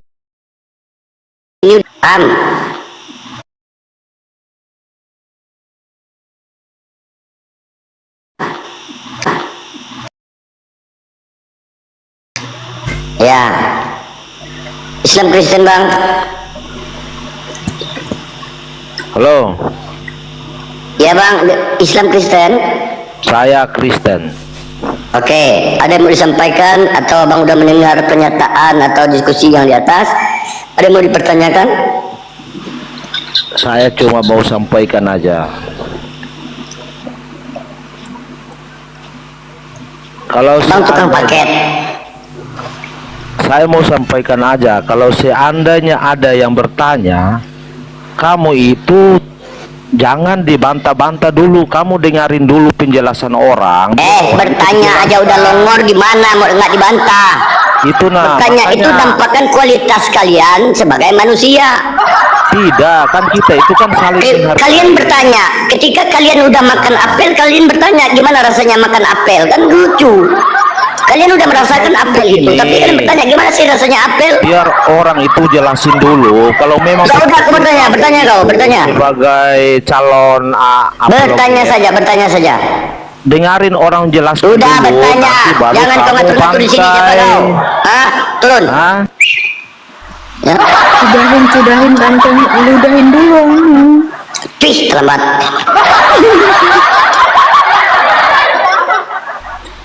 Tok ngatur kau. Terang. Ya, halo. Halo, Bos. Oh ya anak buah. Ya, apa itu, Bos? Mau ditanya, Bos. Saya siap jawab, Bos. Oke. Kamu yang mengimani penyalipan karya iblis atau yang mengimani penyalipan karya Tuhan? Karya Tuhan. Semua segala sesuatu dalam rancangan Tuhan. Berarti ini sesat ya? Bukan sesat, mungkin dia menjelaskan bahwa yang mempengaruhi manusia adalah dengan gaya si iblis. Mungkin seperti itu paradigma yang dilakukan oleh si Edis. Jadi jangan kita salah tafsir, Bos. Oh, itu udah dinyatakan sesat sama Pak Bom gimana? Ya mungkin gini, Bos, kita jangan langsung membuat suatu persepsi yang salah pengertian, Bos. Berarti ilmumu lebih tinggi dari Pak Bom. Tidak ada yang salah, tidak ada yang benar. Artinya begini, kita ada sekarang 4 pendeta menyatakan apa yang mau Edis sesat. ditanyakan? Saya siap jawab. Oke, masuk pertanyaan langsung ya. Karena ini tadi saya pertanyakan tentang penyalipan ya. Ya. Ketika Yesus disalib dan dia menyerahkan nyawanya, kemana dia setelah itu? Ketika Yesus salib dan dia mengalami kematian, dia berada di alam maut untuk menginjili orang-orang mati, agar orang-orang mati bisa memiliki pertobatan dan kelak nanti dia akan dikumpulkan di akhir zaman. Di mana tertulis di Bibelmu dia menginjili orang mati? Berarti Bos nggak tahu ya tentang Injil? Di mana tertulis? Nggak usah ketawa bang, kita bertanya, nggak tunjukkan. Berarti Bos nggak tahu, namanya kita diskusi. Cemata kalau diskusi nih. Ya, itu ada tertulis di dalam kitab Injil Matius juga, itu ada, Bos. Boleh kita baca di situ. Baca, buka sendiri. Oke. Sekarang begini, ketika kita buka kitabnya, dasarnya apakah Anda mau percaya? Jangan lagi nanti dipertanyakan. Ketika sudah dibuka buktinya, jangan dipertanyakan lagi ya. Tinggal terima. Kalau tidak sesuai dengan tertulis, maka saya bantah. Loh, jangan gitu. Nanti kita berbelit-belit dikasih bukti. Jangan. Anda Kalau langsung tidak sesuai dengan tertulis, kamu ngarang-ngarang, kamu yang asal-asal aja, saya nggak terima. Karena kita membacakan konteksnya sesuai yang tertulis. Sekarang Kamu gini, tadi satu-satu mengatakan lu Yesus jawab, ke alam Bos. maut menginjili orang. Tunjukkan di mana. Ya, sekarang gini, dibuktikan dan saya tunjukkan ayatnya. Jangan lagi dipertanyakan ya, karena kita membahas satu topik. Kalau mau Kenapa ditanya kamu takut? ayatnya di mana, maka saya kasih ketika orang menanyakan kepadamu memperbaiki mobil, apakah dengan satu teori memperbaiki mobil itu udah bagus? Loh, sekarang kan gini, Lah, kita udah, bertanya di mana tunjukkan ayatnya. aja. Saya kasih Tunjukkan ayatnya. aja. Kita Begini, diskusi Bos. di sini, Ketika Bos. saya kasih ayatnya, Kau tapi mau turun Anda apa tidak? tinggal Mau diskusi apa mengiyakan tidak? dan tidak kan itu sekarang. Mau Jangan lagi diskusi dipertanyakan. apa Loh, tidak? gimana maksudnya? Ya udah, kau tadi mengatakan silakan bertanya, apapun saya jawab. Jadi kau nggak usah membantah. Apa yang kutanya jangan kau bantah. Saya kan jawab, oke, pelan-pelan kita yang ngomongnya ya. Saya jawab, oke, kan tadi dipertanyakan ketika Yesus mati di kayu salib, kemana dia berada? Apakah di surga atau kemana, kan gitu kan? Ya. Saya jawab, ketika Yesus mati, Yesus tidak langsung berada dalam kerajaan surga, tetapi dia ke alam maut. Itulah maka dalam Kristen ada Ngapain dia kau kau tunjukkan ayatnya Yesus ke alam maut melakukan penginjilan. Oke, saya tunjukkan ayatnya, tapi nanti jangan dipertanyakan lagi. Ah, ini bukan begini, terus begono. Oke, kita sepakat dulu. Jangan nanti kita Nggak bisa kalau nggak sesuai dengan tanya lagi. Kalau tidak nanti saya nggak mau saya jangan kamu nipu-nipu di sini. Mana tahu kamu nipu-nipu di sini. Bukan. Jangan, kami ini bukan umat tipu-tipu. Ya wajar kami pertanyakan kalau segala sesuatu itu tidak sesuai dengan tertulis. Sedikit. Sekarang gini, saya kasih ayatnya. Maksud saya, pelan-pelan kita ngomong. Maksud saya, ketika saya kasih ayatnya nanti, sudah saya kasih ayatnya nih. Jangan lagi dipertanyakan, jangan dipertanyakan lagi yang begono. Enak kali kau. Iya atau tidak? Itu sekarang saya kasih Nggak bisa. ayatnya. Ketika Gitu. aku meminta, nggak bisa. Ketika aku meminta makan amamu, kau kasih racun, nggak boleh kupertanyakan. Nah, kali hidup kau. Oke, sekarang begini. Gak mungkin kita mengasih makanan racun kepada orang kita kenal. Gak mungkin kita kasih Itu perintah dari Tuhanmu loh. makanan. Itu perintah Tuhanmu.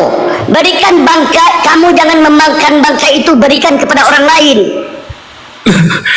Gimana ini? Itu perintah Tuhanmu. Oke, sekarang kan begini, Bos. Tadi kan kita bicara. Udah, kita bicara konteksnya kan, buktikan ayatnya kan itu, sudah. Nanti saya kasih ayatnya, jangan lagi lari-lari. Itu maksud saya. Kalau sesuai dengan tertulis, maka saya tidak bantah.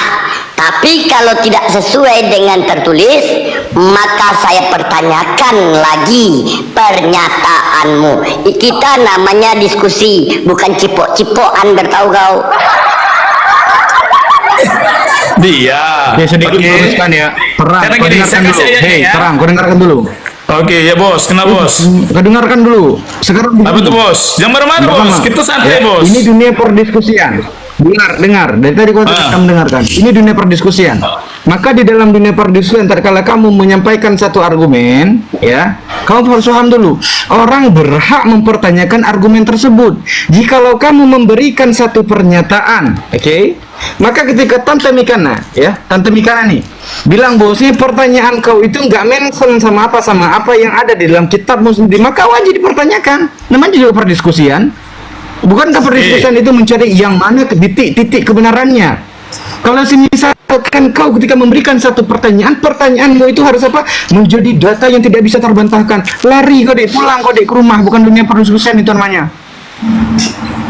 Bagaimana kau membatasi orang untuk tidak kembali bertanya, sedangkan kau masuk ke dunia perdiskusian? Lucu kau. Dari tadi geram aku kau memperlihatkan kebotolan kau di sini. Makanya aku dari tadi pengen bentar kita luruskan. Botol kali kau naik ke dunia perdiskusian tapi kau tidak mau dibantah. Lucu kau. Gak boleh marah-marah Bos. Kita sebagai hamba Tuhan gak boleh marah-marah. Menggunakanlah kosakata yang baik. Jangan langsung marah-marah. Saya kan di sini, maksud saya di sini adalah bahwa jangan hanya nanti ketika dikasih ayatnya terus kalian lagi banyak lagi pertanyaan. Nanti kasih ayat pun sama kalian, kan gak percaya untuk apa kita kasih ayatnya kan gitu. Terang. Kita ditonton 4.300 orang. kalau tidak sampai apa yang kupertanyakan kepada mereka ya menjadi hutang piutang bagi kita, bagi yang di bawah ya, karena tidak sampai kepada mereka. Tetapi kalau kamu ingin membodoh-bodohi kami di sini, salah ya, bukan di sini tempatnya terang ya. Kita diskusi itu pasti ada tanya balik, dan pernyataanmu pasti saya pertanyakan. Kalau memang betul sesuai dengan tertulis, saya tidak akan pernah bantah. Tapi kalau seandainya menurut keimananmu, saya juga tidak bisa bantah. Kenapa? Karena itu adalah imanmu, itu hakmu mengimani segala sesuatu. Tetapi sesuai di sini kita membuka komal diskusi, maka wajar saya mempertanyakan pernyataanmu kenapa kok beda dengan yang tertulis. Nah, itu terang. Bisa terang mengikuti?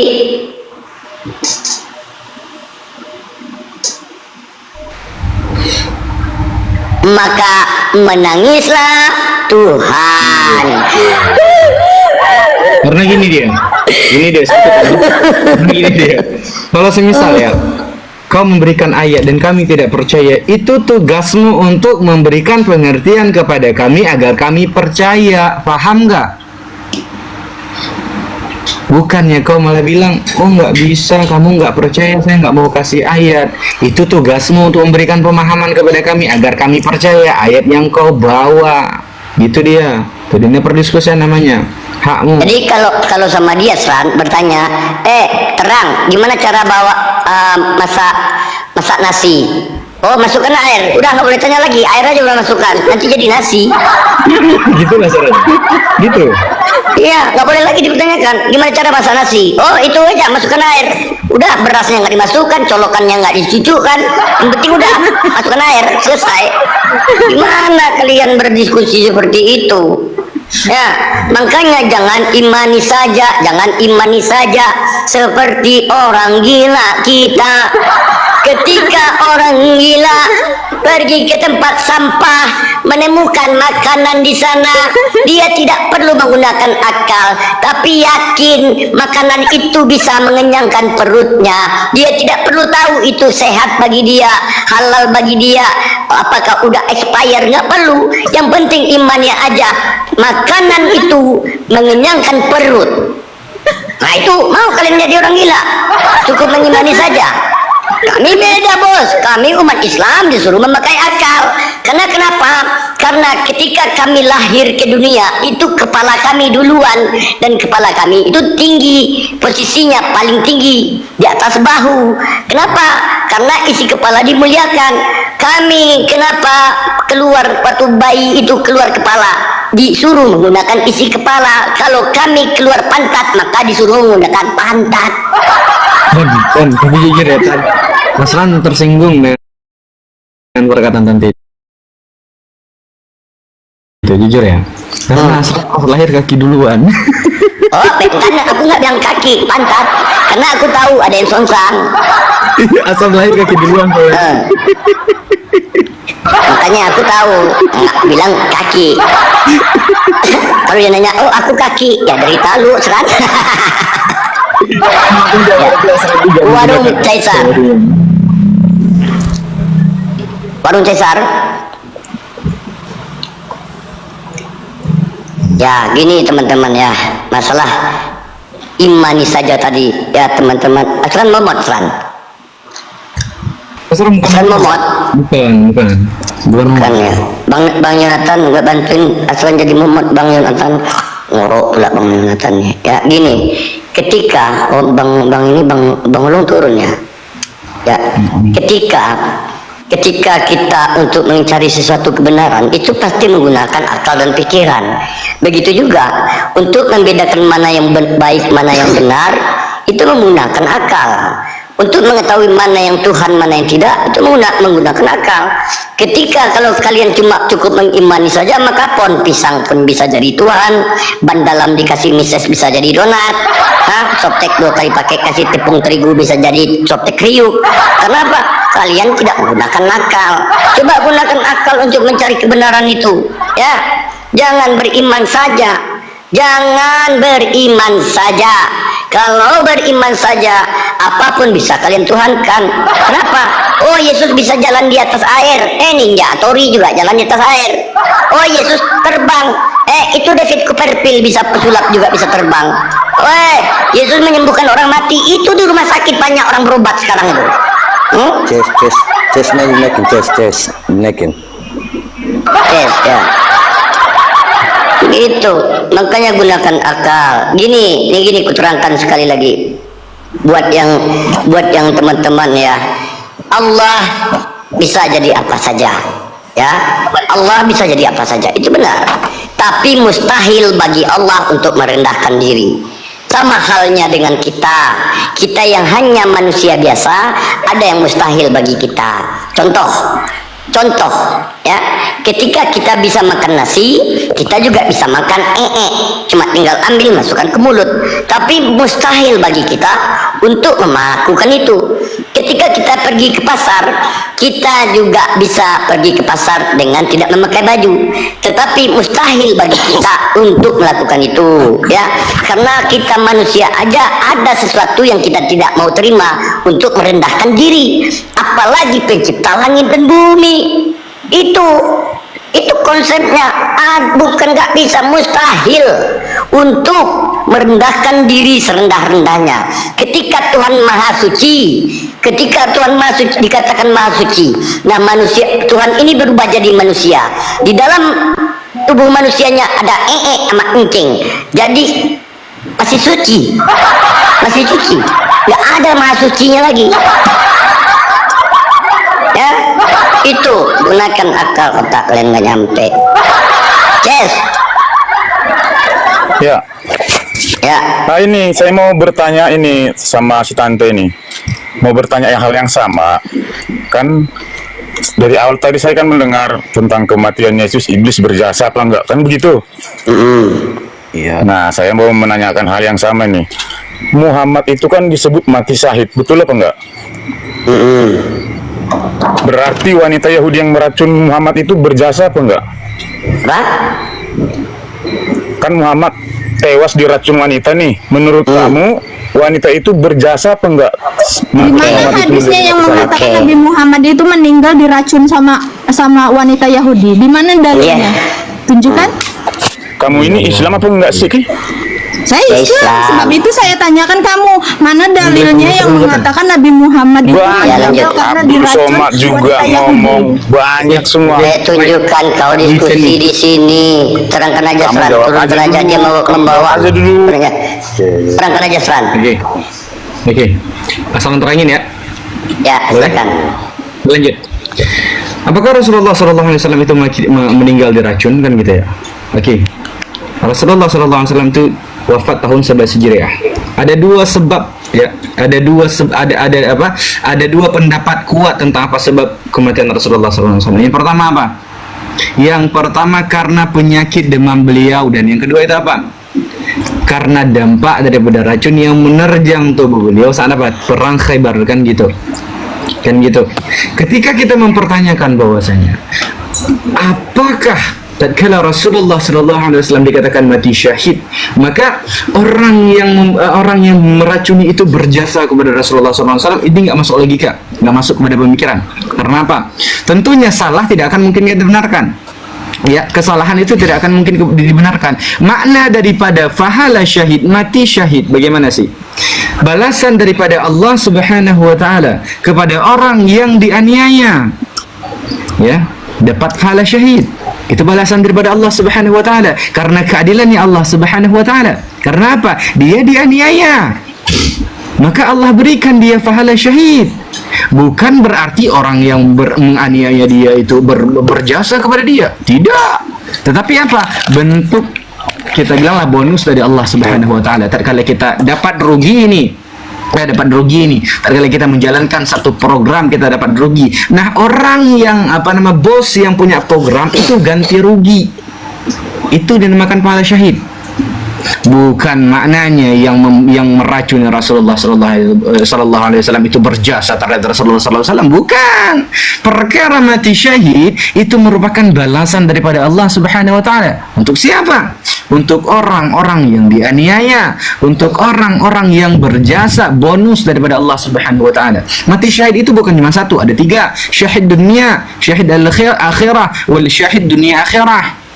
Harus kau ingat. Ya, fahala syahid berbeda dengan mati syahid. Okey? Rasulullah sallallahu alaihi wasallam, kenapa Allah Subhanahu wa taala mewafatkan Rasulullah sallallahu alaihi wasallam dalam keadaan mati syahid?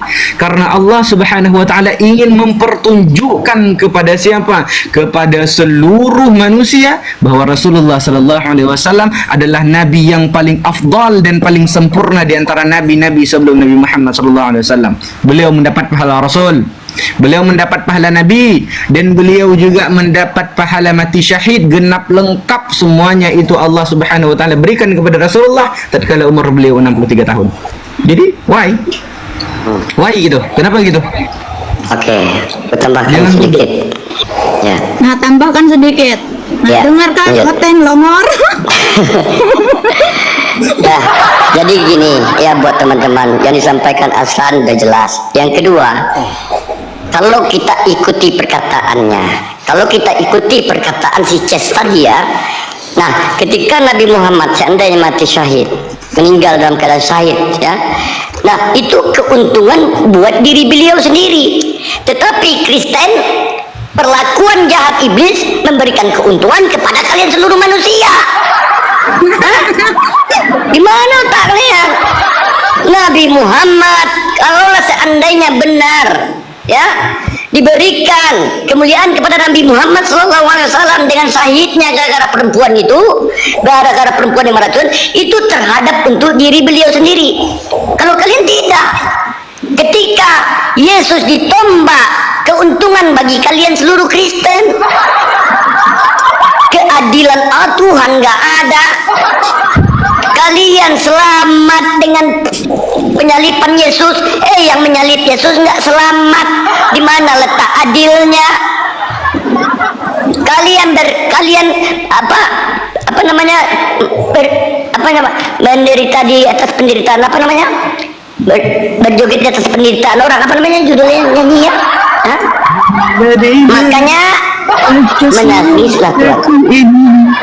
Bukan apa namanya, menari di atas penderitaan. Kalian menari di atas penderitaan. Bentar dulu, saya agak gulo ya. Di dalam Islam, Nabi Muhammad kalau kalian angkat, kalau kalian menganggap dari ini, kita ikuti nih logika kalian, kalau pernyataan kalian itu benar ya, Nabi Muhammad cuma mendapatkan keuntungannya sendiri ya. Kalau kalian, Tuhan kalian mati, kalian masuk surga, yang menyalibkan masuk neraka. Berarti kalian menari-nari di atas penderitaan tentara Romawi, makanya kalian joget-joget di gereja. Begitu. Syaga selanjut pasien berikutnya. Saya mau ingin bertanya ini Tante. Ini forum ini khususnya membahas Nabi Kristen atau Islam juga? Oh, tutorial masak nanti malam Bang, jam 12-an. Enggak, maksudnya ya. Saya ingin mau bertanya tentang Nabi Muhammad. Ya, silakan. Kalau bertanya silakan. Sebenarnya pandangan orang Islam tentang Nabi Muhammad, apa sih jabatannya, apa sih apanya? Perannya dalam agama Islam. Oke. Nabi Muhammad perannya hanyalah utusan sebagai manusia biasa yang tidak dituhankan, sama dengan nabi-nabi yang kami imani 25 nabi dan rasul, penyampai firman kepada umatnya. Nabi Musa menyampaikan suara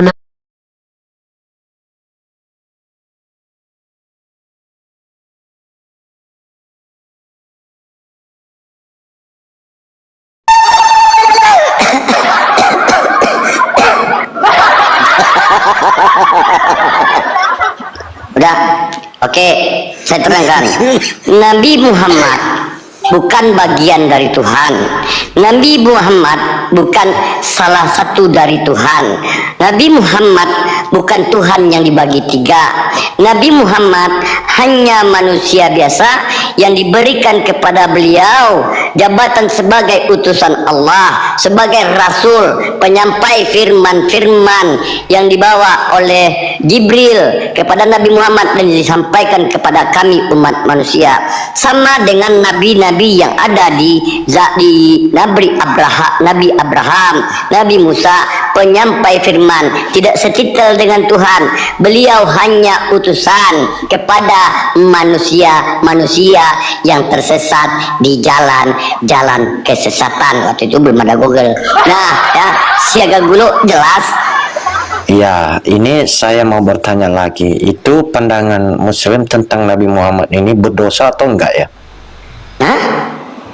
Nabi Muhammad ini Muhammad berdosa enggak ya pandangan orang Islam? Di dalam Islam, Nabi Muhammad itu maksum, dilepaskan dari segala dosa. Karena Nabi Muhammad banyak istrinya. Jadi apa salahnya?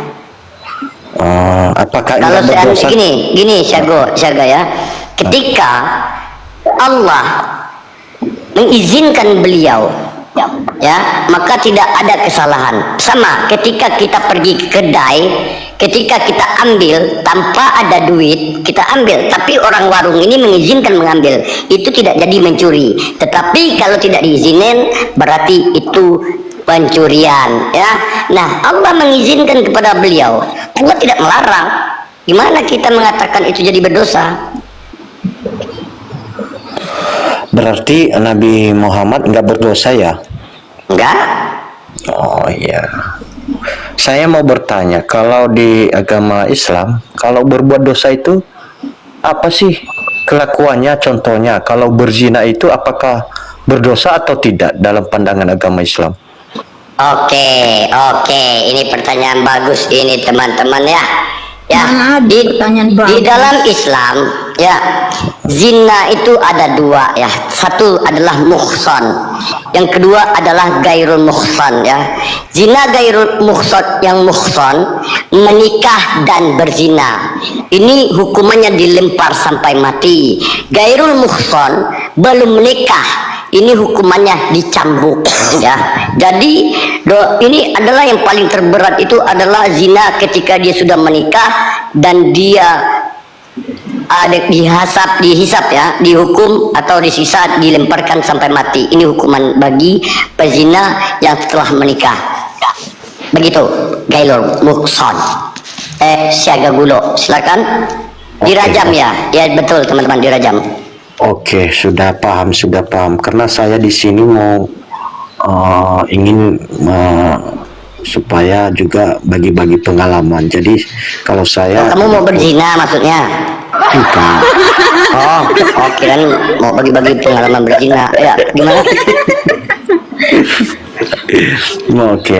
Terima kasih lah. Oke, Bang Syaga Gulo. Aku bertanya sama Abang. Di dalam Islam, ketika kita supaya tidak melakukan zina, itu ada namanya pernikahan atau ijab kabul dengan syariat yang diperintahkan oleh Allah ya. Nah, ada ketentuan kita menikah di Islam itu dengan cara yang diperintahkan oleh Allah dan disampaikan kepada Nabi Muhammad SAW dan disampaikan kepada umatnya. Nah, itu supaya tidak terjadi zina.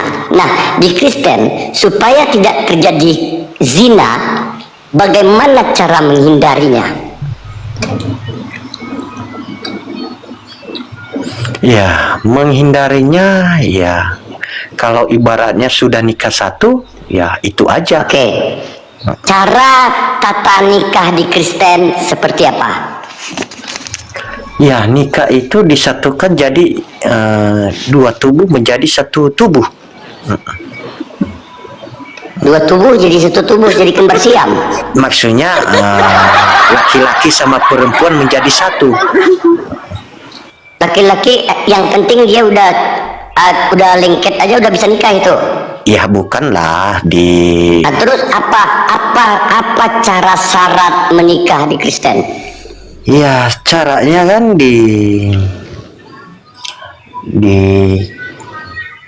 disatukan dalam nama Tuhan Yesus, dalam nama Di mana tertulis syarat sah nikah Kristen caranya seperti itu?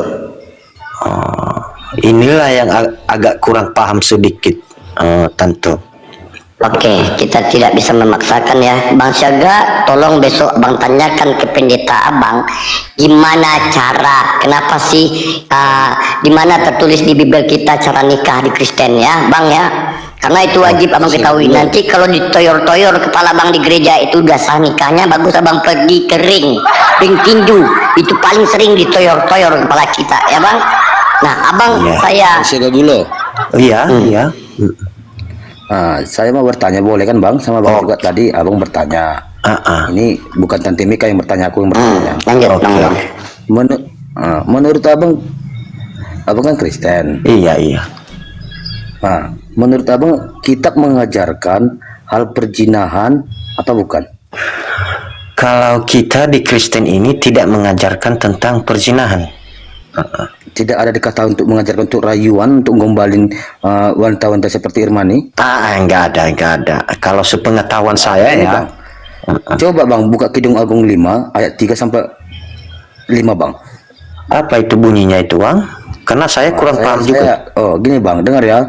Inilah ajaran dari kitab itu Bang. Bajuku telah kutanggalkan, katanya kan. Apakah aku akan mengenakannya lagi, katanya. Kakiku telah kubasuh, apakah aku akan mengontrolkannya pula? Kekasihku memasukkan tangan melalui lubang pintu. Wajib kali nih, kita artikan dulu nih ya. Berdebar-debar hatiku, aku bangun untuk membuka pintu bagi kekasihku. Tanganku bertetesan bertetesan cairan mur jari-jariku, katanya. Pada pegangan kancing pintu. Loh, kok ketawa? Ini 8 lembar Bang. Ini rayuan gombal semua Bang. Untuk melakukan perzinahan tadi Bang. Ini menurut Abang gimana nih Bang? Bang Olong ngeri ya Pak Bang Olong, betul bilang kan. Ada pula di sini Bang, aku pingin memanjat buah apelmu, katanya. Buah apel yang ada putingnya Bang, gimana kira-kira nih Bang? Enggak. Ya, saya kurang apa karena gini, cara Abang bertanya tentang ajaran Yesus itu titah ke-7 dilarang berzina, sedangkan di kitab ini diajarkan untuk berzina. Gimana pula ini Bang? Ya, saya kurang mengerti juga di situ ya, Pak ya. Karena hanya Bang, kalau kita belum memahami yang ada sama kita itu jangan coba melontarkan bahasa yang tidak mengerti dengan bahasa agama orang sana Bang. Nanti Abang kena tampol dengan kitab Abang sendiri. Iya, karena saya kan hanya mengikuti aja yang beredar-edar itu fiti-fiti yang ada di yang beredar di TikTok itu. Dan saya juga sering menonton kan Edis TV itu kan, sering diberikan pertanyaan Sesat seperti itu. Sesat. Dan tonton lagi itu Bang. Bang Syaga Gulo, Edis dikatakan oleh 4 pendeta sesat. Coba aku bertanya sama Bang Syaga Gulo, penyalipan itu karya iblis atau karya Tuhan? Iya, kalau menurut saya sih itu sih kalian iblis. Oh, berarti Abang sama Edis nih. Enggak, karena penjelasannya orang yang menyalibkan Tuhan Yesus itu orang yang enggak senang, orang yang enggak menerima perintah ajaran Yesus. Iya, tadi kita udah bahas, berarti iblis menghadiahkan keselamatan kepada Abang ya. Gimana? Berarti iblis menghadiahkan keselamatan kepada Abang. Kalau penyalipan itu adalah karya iblis, berarti secara tidak langsung iblis menghadiahkan keselamatan kepada Abang. Oh enggak, kalau iblis itu kalau pribadi saya paling saya benci iblis itu. Jauh-jauhlah dia dari hidupku itu. Ya, kalau Abang benci sama iblis, gimana kalau nggak ada iblis, nggak ada penyalipan? Ya memang itu tanpa iblis itu pun ada cara lain, ada jalan lain karena hanya Yesus itu kan datang di dunia kan untuk menggenapi. Mana ada dia menggenapi Bang? Bohong Abang, jangan bohong di sini. Yesus tidak pernah datang menggenapi. Dia mengganjilkan, kalau dia menggenapi harusnya Tuhan itu 4, ini dia datang jadi 3. Maksudnya kan ada kitab-kitab sebelumnya seperti perjanjian Ya, lama. kalau abang bilang Yesus datang menggenapi, salah. Dia mengganjilkan, jumlahnya 3 bukan 4, harusnya 4, 6, 8, 10, 12. Gimana sih? Ya. Oke. Nah, kalau kita tentang bicara tentang iblis yang menyalibkan itu kan orang yang nggak percaya, orang yang benci sama Yesus ajarannya, betul kan Kak? Ya, tapi dari orang yang benci kepada Yesus menghadiahkan konsep keselamatan kepada abang. Nah, harusnya orang yang membenci Yesus ini abang ucapkan terima kasih iblis. Udah, kalian udah menyalibkan Yesus, gara-gara kamu aku selamat. Besok abang buatkan paling tidak 1 kali setahun atau 1 kali sebulan, buatkan itu makanan atau sediakan namanya sesajen buat iblis. Iya. Tapi ini opini saya aja bang ya, ini opini saya saja. Mungkin beranjak dari situ, makanya cuman ada di dalam Kristen ada gereja satanis. Oh, ini Bang Syaga. Iya. Abang tahu nggak? Abang kayaknya jarang baca Bible ya. Jarang ya. Aku baca Bible dari kejadian kecelakaan, kebakaran sampai keguguran udah selesai ya Bang ya. Jadi nggak ada kebakaran tentu. Oh iya, kalau dulu sorry. Ya. Jadi gini Bang, ya. Aku baca di Bible Abang. Pesundal duluan masuk surga. Tidak ada hukuman bagi persundal. Bahkan Tuhan menyuruh mencintai pesundal seperti Tuhan mencintai orang Israel. Nah, kenapa di dalam Bible Abang itu pesundal lebih dimuliakan daripada perempuan yang baik-baik dan pergi dangdutan setiap minggu pagi? Gimana itu? Itu sih baru ku dengar kata-kata itu sekarang ini tentu. Jangan. Abang ada pena? Iya, itu ayat berapa itu tentu? Majang. Hosea 3 nomor 1 abang buka. Hosea ayat 1. Hosea 3 nomor 1. Coba tante baca.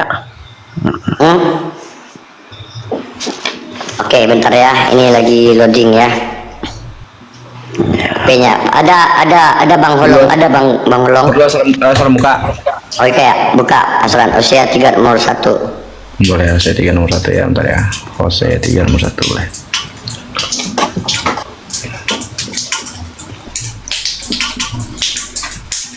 Nomor 1 ya. Iya. Ini Bang. Ya, saya buka. Allahumma shalli Oke, nih. Kelihatan Holong? Iya. Bang Siaga kelihatan? Iya. Coba dibaca Bang. Berfirmanlah Tuhan kepadaku, pergilah lagi, cintailah perempuan yang suka bersundal dan berzina, seperti Tuhan juga mencintai orang Israel, sekalipun mereka berpaling kepada Allah lain dan menyukai kue kismis. Gimana itu? Lanjut, asalnya nggak paham dengan alur percakapan ini. Lanjut aja sama. Gimana itu menurut abang? Ya, itu kan orang-orang yang berdosa itu yang melakukan itu. Oke, orang-orang berdosa ya. Iya. Berarti kalau orang-orang berdosa kata abang, berarti Tuhan tidak mengizinkan ya? Iya. Tuhan tidak menghukum ya? Nah, inilah dari konteks Bang. Baca lagi. Setan tadi. Oh ya, kalau itu bagi-bagi orang berdosa, berarti Tuhan menghukum ya? Iya. Oke, buka Hosea 4 nomor 14 Aslan. Bentar ya, Hosea 4:14. Soalnya saya dapur bentar ya. Hosea 4:14 ya. Aku tidak akan menghukum anak-anak perempuan sekalipun mereka berzina atau menantu-menantu perempuan sekalipun mereka bertindak. Sebab mereka sendiri mengasingkan diri bersama-sama dengan perempuan-perempuan sundal dan mempersembahkan korban bersama-sama dengan sundal-sundal bakti, dan umat yang tidak berpengertian akan runtuh. Aku tidak akan menghukum anak-anak perempuanmu sekalipun mereka berzina, atau menantu-menantu perempuanmu sekalipun mereka sundul-sundulan. Tidak ada hukuman, Bang. Gimana ada pertaubatan sementara hukumannya tidak ada? Tidak termakan Edis TV. Hancur kian lah. Bang Syaga? Iya. Tadi Abang bilang dihukum, tapi kata Tuhan tidak dihukum. Ya, itu kan Kolose itu sebagai apa itu sebenarnya sih? Saya kurang paham juga. Oke, kutunjukkan ayat satu lagi. Ini pesundalan itu lebih dimuliakan. Abang lihat siap-siap di kamera ya. Bentar, ya.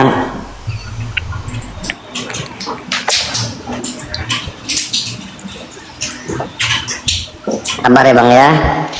Abang siap-siap berpegangan. Tadi tidak ada hukuman bagi pelaku sundalan ya, dan tidak akan diberi hukuman. Nah, ini yang berikutnya, silakan Abang baca sendiri.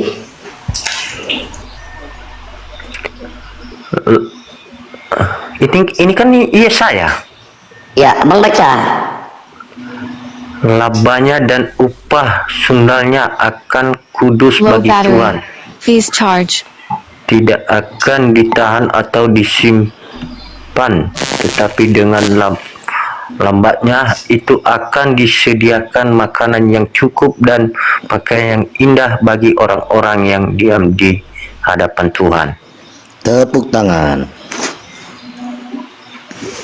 Kenapa Bang? Pertama, pesundal didahulukan masuk surga. Yang kedua, tidak ada hukuman bagi pesundal. Yang ketiga, Tuhan menyuruh mencintai pesundal seperti Tuhan mencintai orang Israel. Yang keempat, ketika orang bersundal, dia labanya atau keuntungan dari dia bersundal ini halal, kudus, bahkan boleh mendapatkan makanan dari itu. Apakah ini berhubungan dengan Yesus mengatakan, aku akan pergi ke kerajaan surga untuk menyediakan tempat bagimu, bagi para pesundal, gitu Bang ya? Gimana menurut Abang, kenapa lebih dimuliakan para pesundal daripada perempuan yang baik-baik yang pergi ke gereja setiap minggu pagi? Masih banyak Bang ajaran di Kristen yang paling bahaya. Ini banyak Bang di Bible ini yang tidak dibacakan oleh Pak Pendeta. Bahkan di Amerika, nih aku tunjukkan bukti ya. Kita harus pakai bukti ya teman-temannya. Satu-satu dulu Bunda. Dia bisa jawab nggak itu? Ya, ini satu bukti aja nih ya.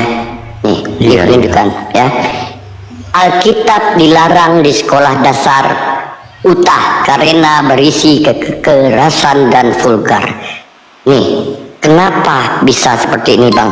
Bahkan luar negeri pun mulai membatasi yang namanya kitab suci dibacakan kepada anak-anak. Apakah ini bisa dijadikan pedoman hidup? Apakah ini bisa dijadikan tuntunan hidup? Karena udah bisa dilarang, bahkan isinya kekerasan dan vulgar. Silakan Bang Syaga Gulo jawab.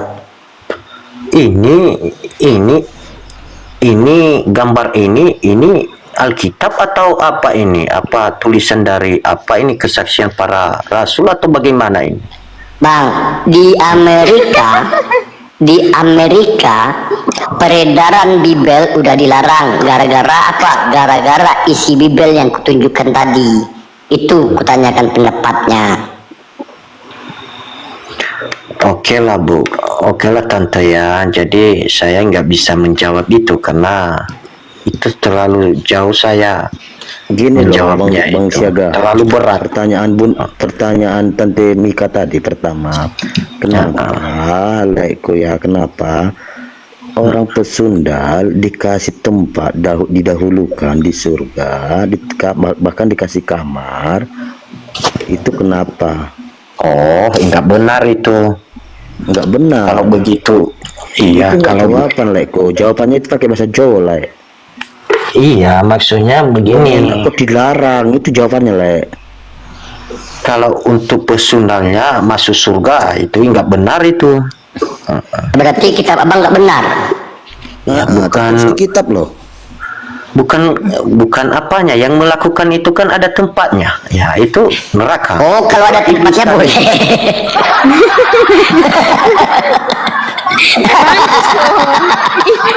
Kalau ada tempatnya boleh. Astagfirullahaladzim. Ya Allah ya Karim.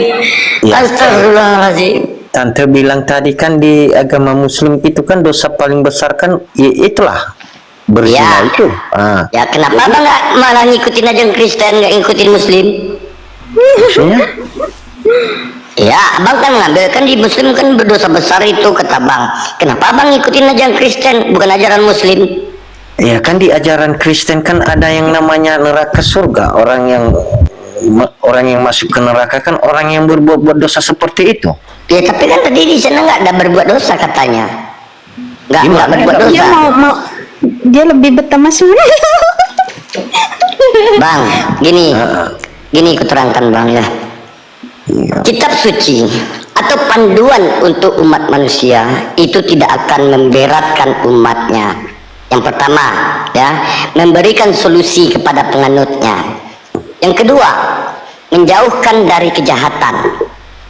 Sesuatu yang mudarat kepada dirinya dilarang oleh ajarannya. Kitab suci adalah pedoman untuk hidup, menjauhkan kita dari perbuatan jahat. Ya, menyuruh kita mendekati perintah Tuhan. Itu kitab suci.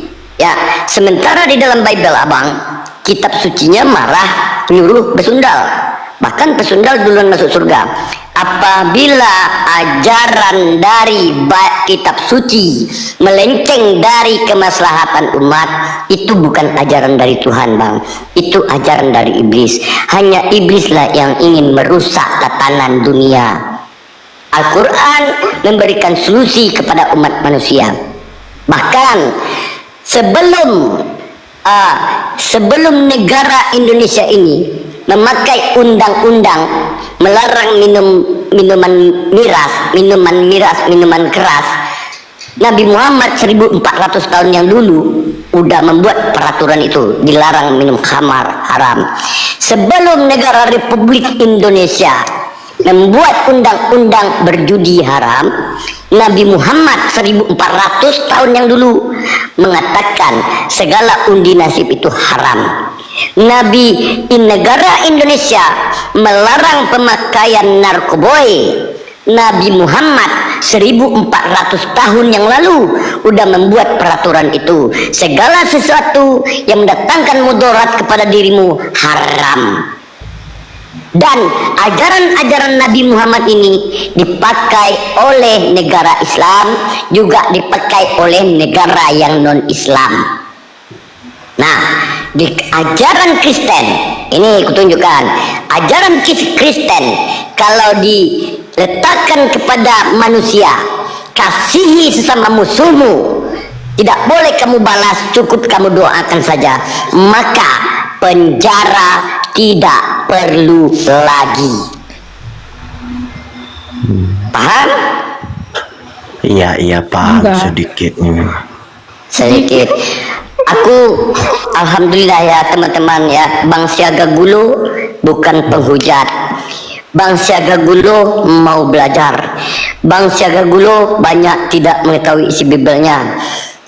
Aku kepada 3.300 orang, mari kita doakan semoga Bang Siaga Gulo diberikan hidayah dan kembali ke fitrahnya sebagai terlahir sebagai bayi lagi, dan bangsa Gagulo mengikuti ajaran agama yang benar, Tuhan yang benar, bukan Tuhan yang tiga, tidak jelas yang maha kuasa, bukan Bu, Tuhan bisa Tuhan saya yang bertanya, Bu? komplotan. Tante, bisa bertanya sedikit lagi, Tante? Oke, ya silakan. Oke, saya ingin mau bertanya, kenapa saya lihat-lihat di video itu kalau orang kita Muslim itu kalau ke Mekah cium-cium itu batu itu, apa itu sih artinya? Oke, Bang, ketika istri abang meninggal, ya ini ku analogikan, nanti ku terangkan ya. Ketika istri abang meninggal, nah yang ada cuma foto, pernah nggak bang mencium fotonya?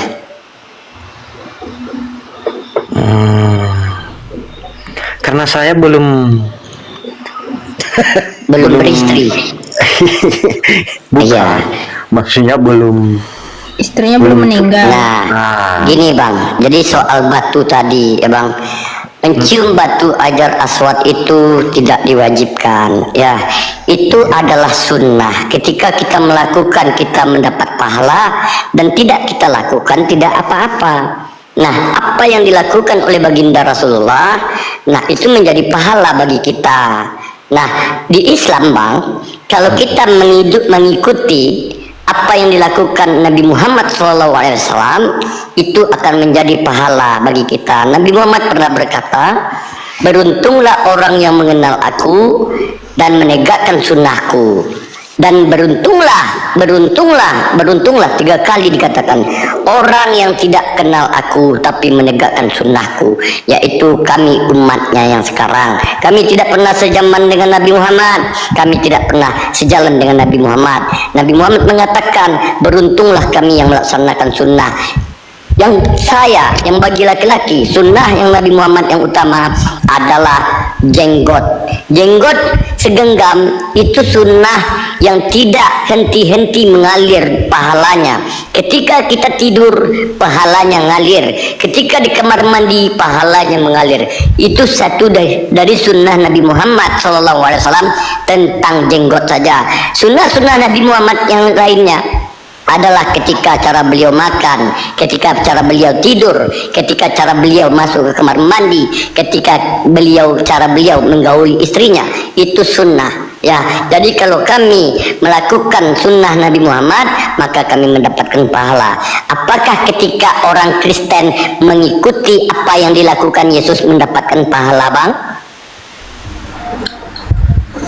Ya. Sedikit asal makan boleh? Tanya bunda, tanya tante, kenapa orang Bunda nggak tuh? salib? Bunda mikir. Ya, nanti abis ini bang ulung bentar. Ya, aku mau bikin kopi. Coba aku tanya pertanyaan terakhir. Ketika abang mengikuti gaya Yesus atau cara Yesus, apakah abang mendapatkan pahala atau karunia? Ya, mendapatkan karunia lah. Oke, besok abang coba mati di kayu salib. Sedikitan asal nambahin tuh sedikitan. Ya, lanjut bang ulung, aku mau bikin kopi dulu. Asalan lo yang ngomong ke bang Hulung lah. Dengar sedikit. Iya. Dengar Ya. Kenapa Allah Subhanahu wa taala mengampuni dosa kami ketika kami itu mencium Hajar Aswad? Bukan karena Hajar Aswad itu mengampuni dosa, bukan. Tetapi karena apa? Karena kami mengikuti sunnah Rasulullah sallallahu alaihi wasallam. Saya akhiri diskusi dan debat para apologet Islam yang telah memberikan kita ilmu dan pengetahuan tentang ajaran Islam dan ajaran Kristen. Semoga ilmu yang kita dapat dari diskusi dan debat ini dapat membentengi kita dari pemutatan, yang mana pada saat sekarang banyaknya misionaris mencari muslim yang awam untuk dimurtadkan. Saya akhiri video ini. Terima kasih kepada saudara-saudari muslim semua yang telah mengikuti diskusi ini sampai habis. Sampai ketemu lagi dan nantikan video-video diskusi dan debat apologet Islam selanjutnya. Assalamualaikum warahmatullahi wabarakatuh.